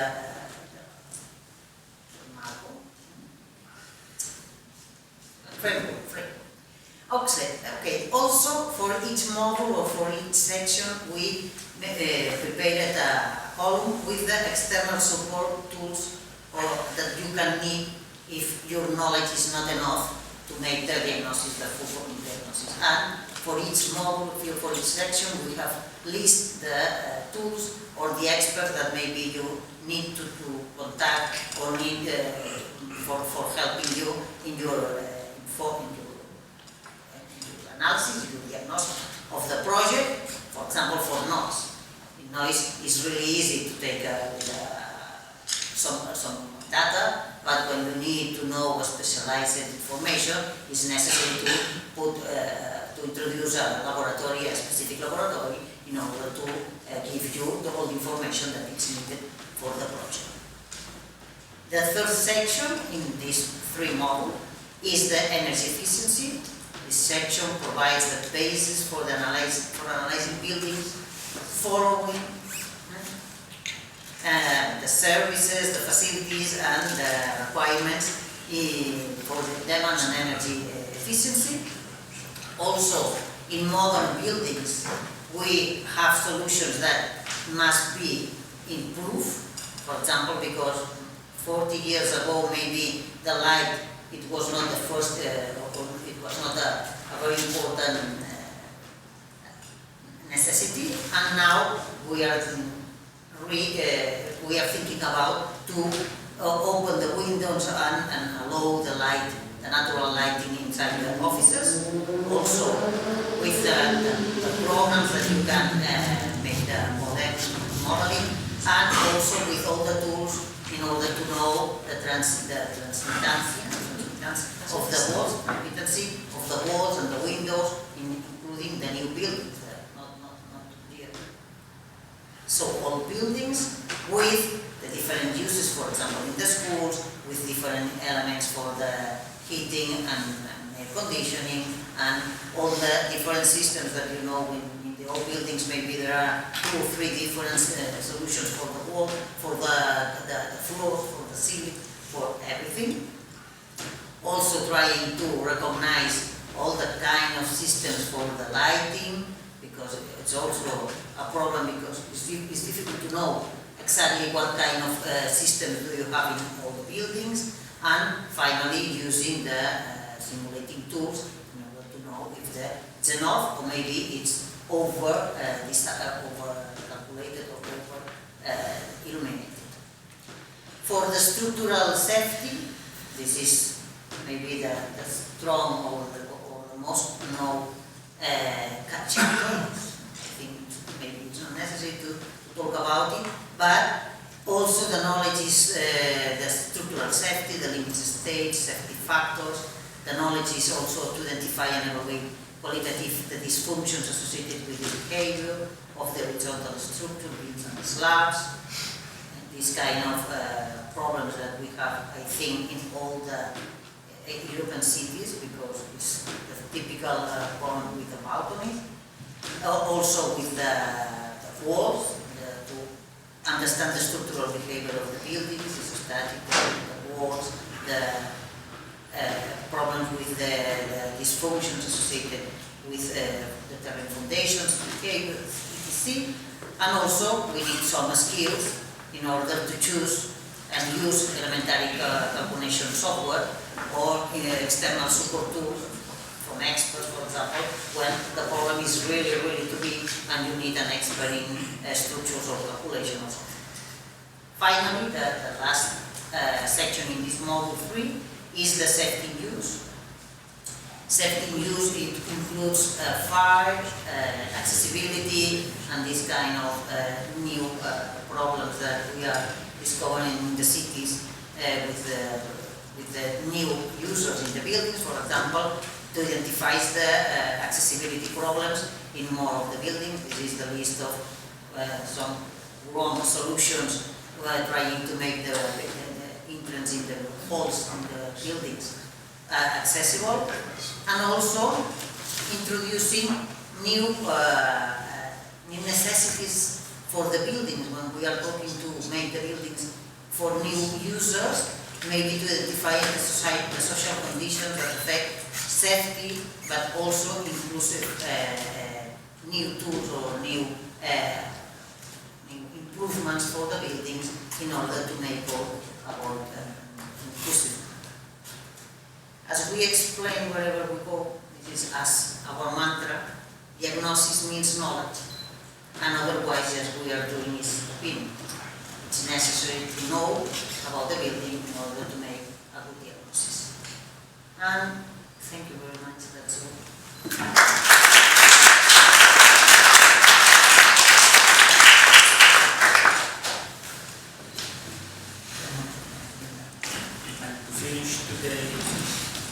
Session.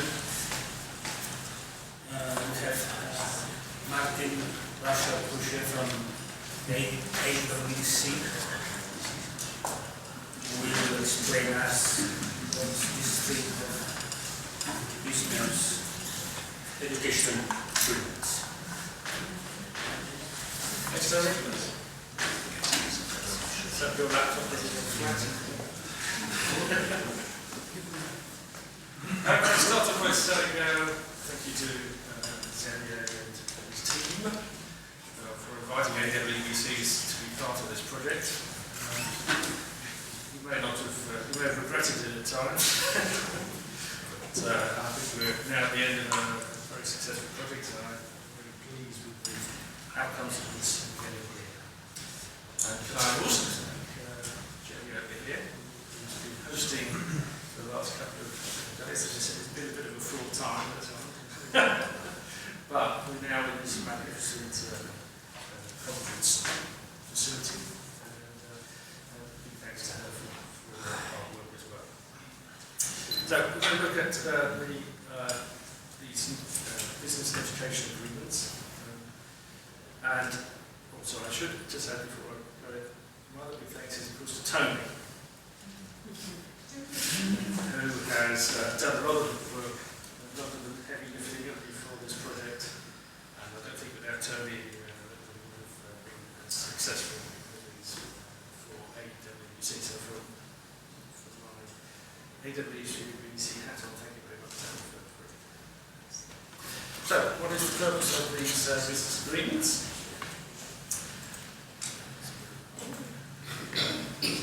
So, because we've got to the end of the project, we've got all this magnificent stuff that's been produced, the curriculums, etc., but that's not really the end. This is just the beginning.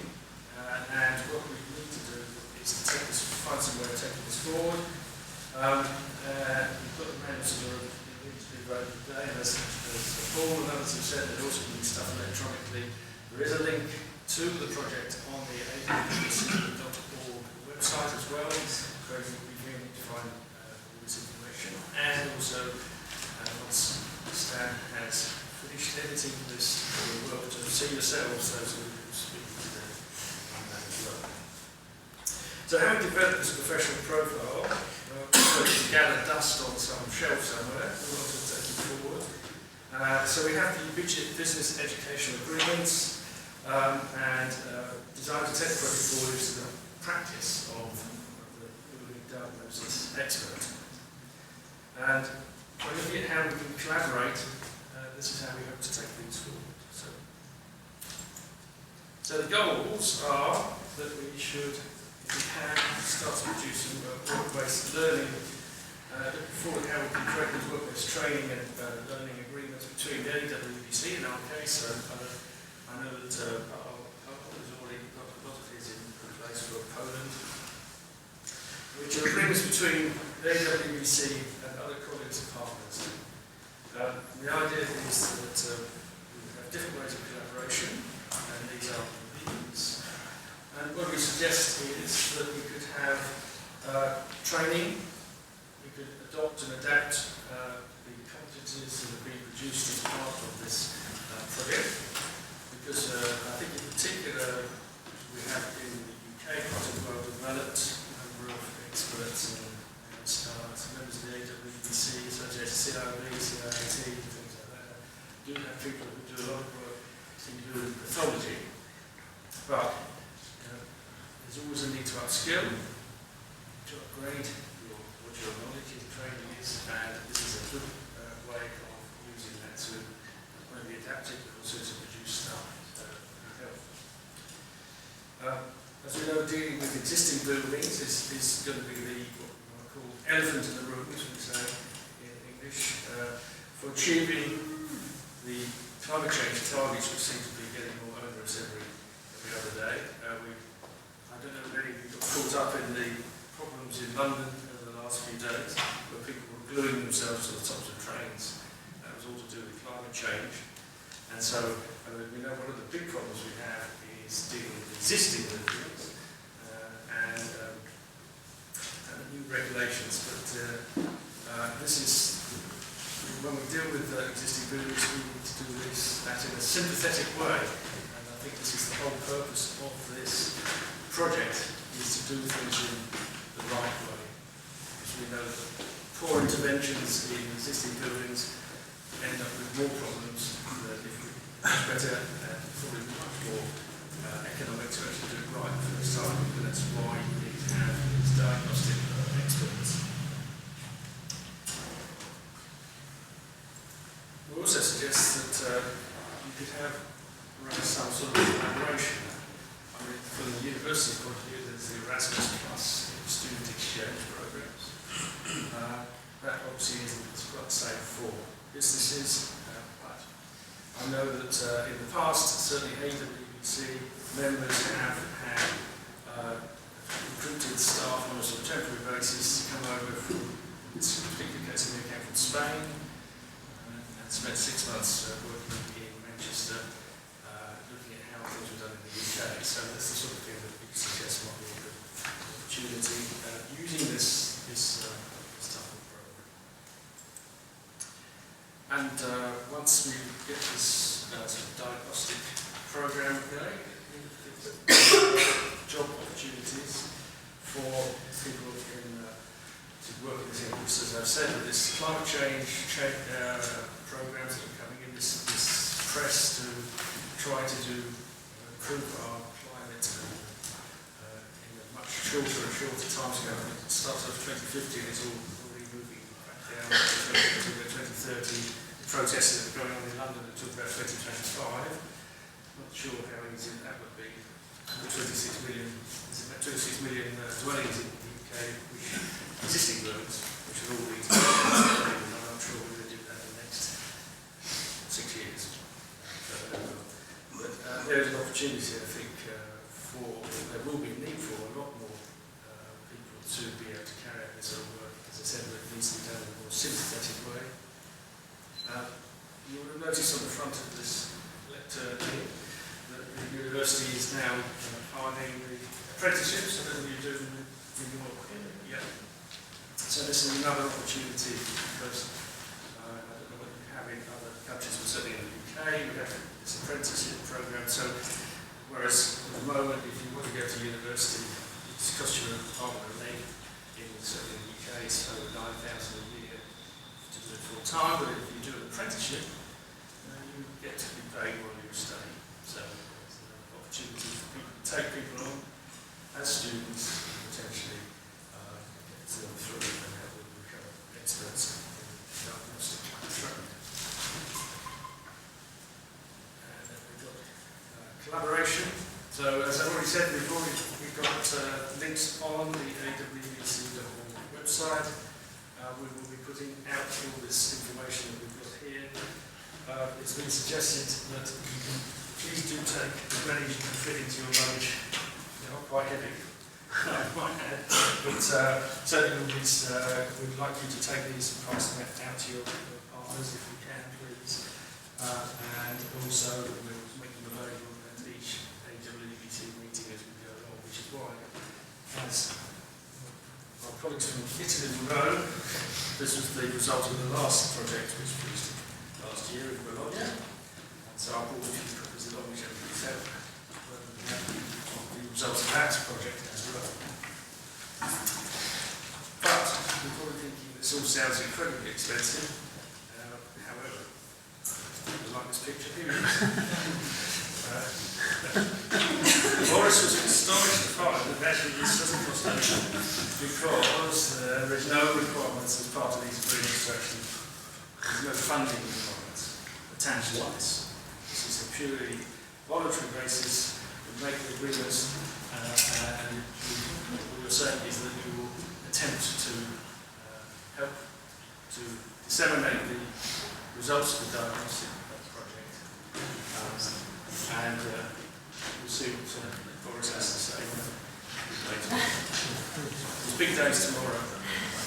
We'll see whether he actually manages to get the agreement through Parliament. So finally, we're getting up to the point here where almost at the end. So the duration of this is sort of end this, but as I said, there's no financial commitment. AEEBC or on any of the partners who will join up to this. And you can just leave it, as you can see, in 1 month's notice. So there's no great commitment at all. So I encourage you to join up with these business agreements as soon as you can. And finally, where we are at the moment, well, the Polish team have already got their 25 agreements sorted out of that. And we have got the first one. 26 now. Sorry. And so we've started off now with AEEBC, and I'm very pleased to say that construction for Reagan, if I pronounce it right, yes, who our president is also the president of, is the very first one to have signed up his organisation to rent, so we'll be proceeding to get as many as we can following on from this meeting. Now that we have all the information available in various forms. That brings me to the end, unless my only thought was that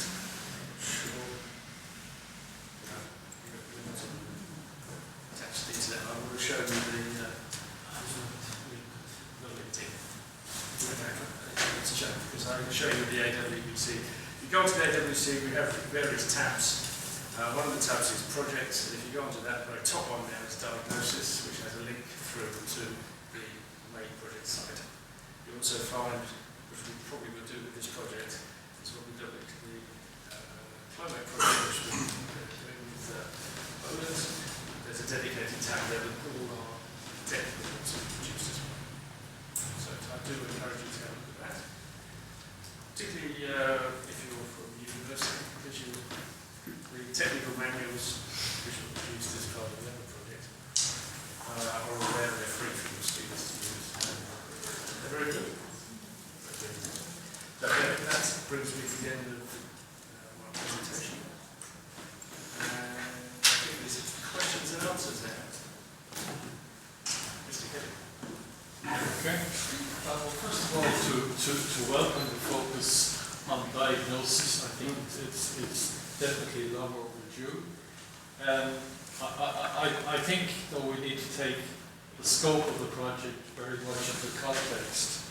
And it's, I think, Paul, you mentioned the building surveyor, the chartered building surveyor earlier, and we all know that's a very dedicated profession in its own right, and it's very specialist in this area, and this shouldn't be seen as supplanting that, but recognising that in Europe you don't have the same models as you do, say, in the UK, Ireland, and other parts of the Commonwealth, etc., where the building surveyor is a very dedicated person here.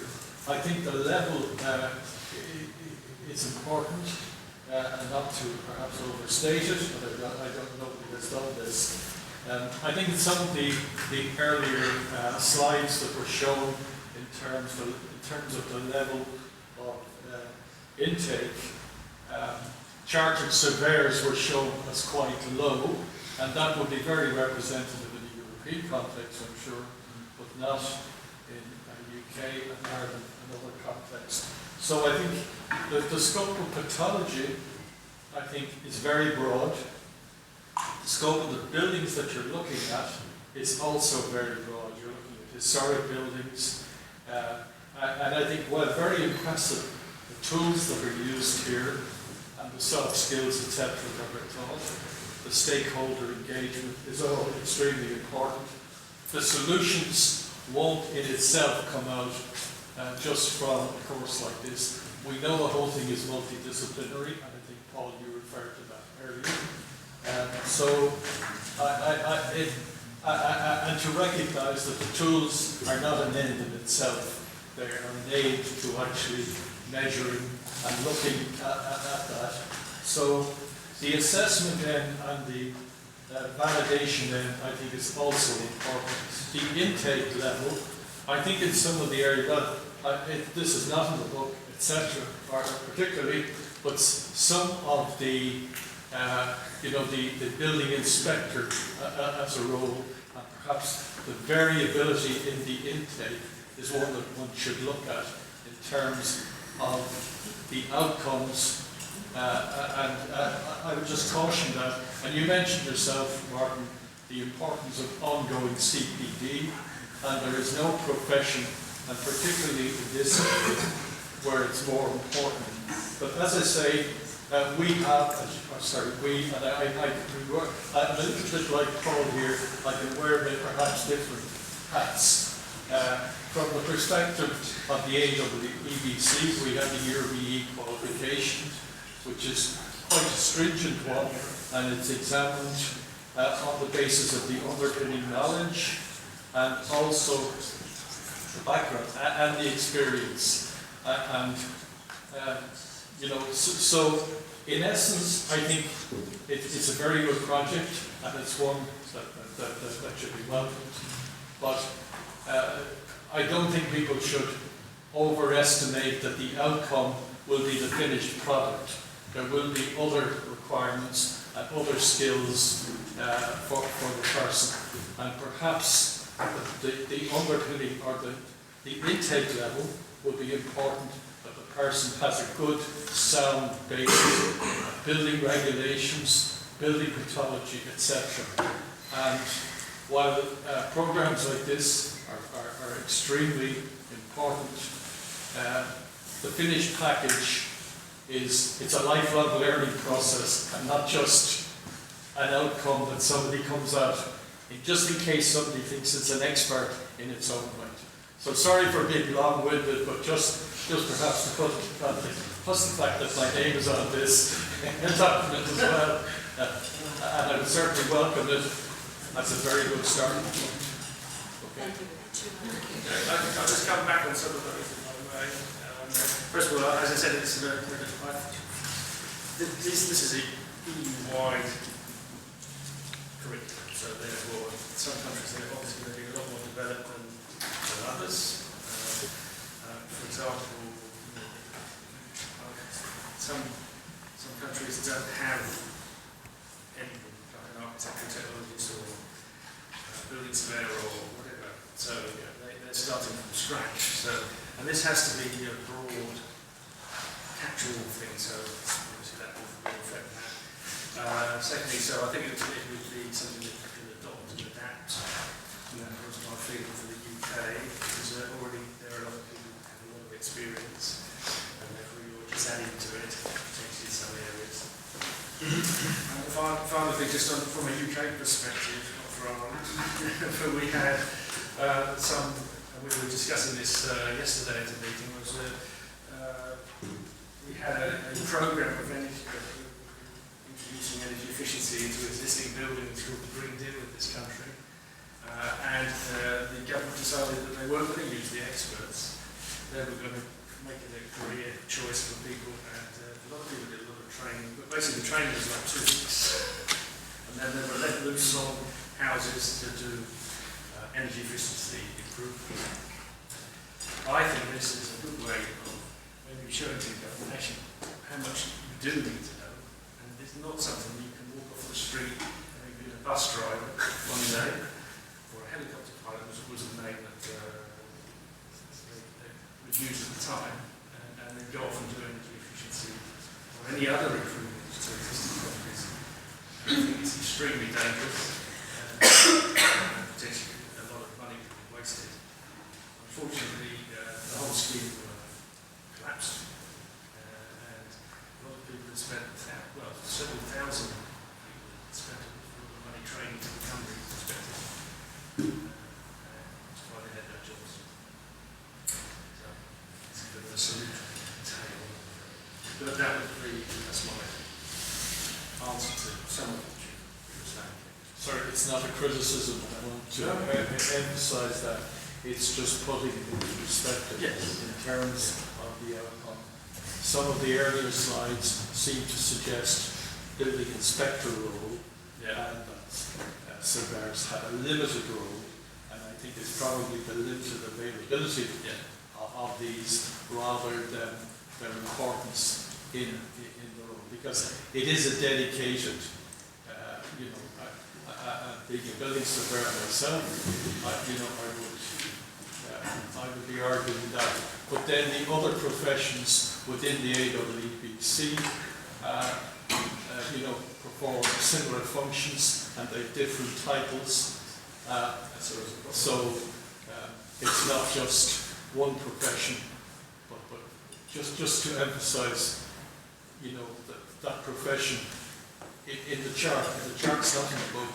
So if somebody were to look at that, they might think that building surveyors have a limited involvement, or the opposite is the case in Ireland and the UK and throughout. Yes, this is a specialisation. It is a specialisation.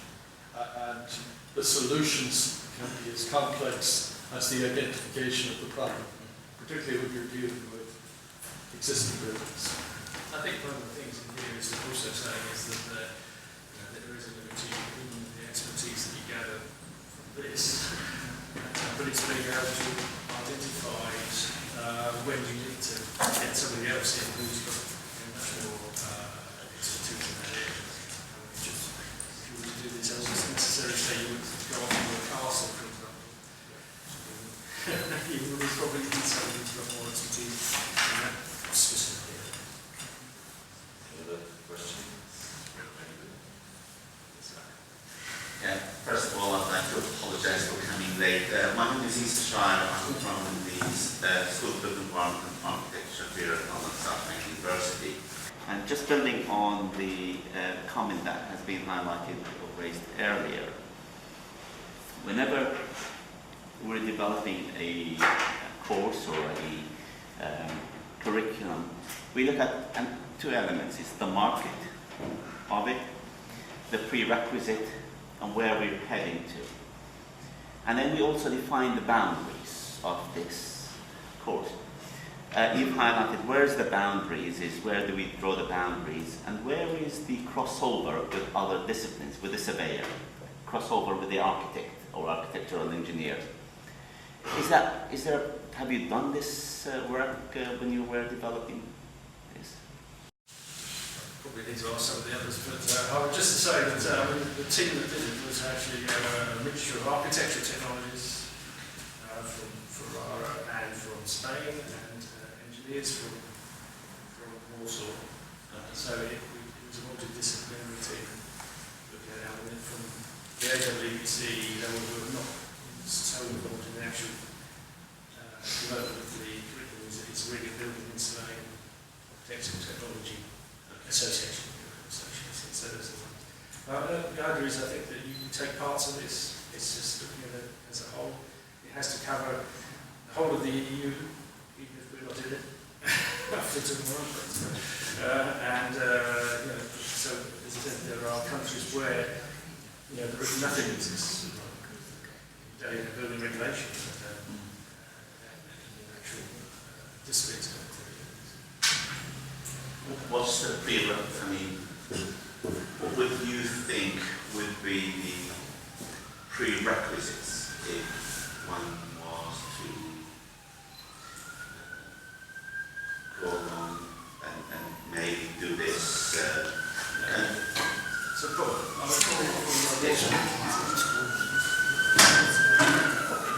Yes, Paul Novak, who works with University of Technology. You came very late or slightly late. Did you notice the margarita, the colorful flower we showed? Unfortunately not. So I apologize. So if I may, I would just open this from presentation of. That's the interaction between different professions we need. Kevin is always very, very disappointed coming to Poland that we do not have chartered surveyors at all. We got diagnosis experts, architects, we got civil engineers, building experts, but chartered surveyors, no such a profession. In Italy? No. In Spain? No. Sorry, I wasn't making the case for chartered surveyors, being the only one, but chartered building surveyors who I think address. During my presentation, I was saying that there is no even translation into Polish language of chartered surveyors. We understand what it means because we cooperate with CIOB, RICS, AEEBC for years now. That means Chartered Institution of Building Code, Institute of Building Code, RICS is Royal Institution of Chartered Surveyors. Also architects, chamber, and so on. The chartered title doesn't exist in our other countries than UK.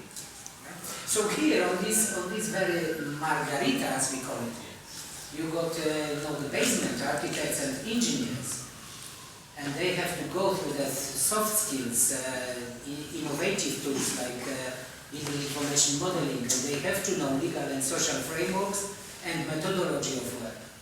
And then they have to work with a number, and this number differs from country to country. Number of specialists on structural safety, materials, energy, habitability, construction, historian, and surveyors. So, and again, the scope of the knowledge differs in different countries, in different projects, in different, even in different contexts. Yes, thank you very much. So the base is common, but then we need to have a support from many of specialists, not only during diagnosis itself, but also during the course. And the course, as you said, the prerequisites are elements of the methodology. The one column says what the future participant should know about diagnosis as such to participate in the very in the relevant course, and also learning outcomes what he will gain from it.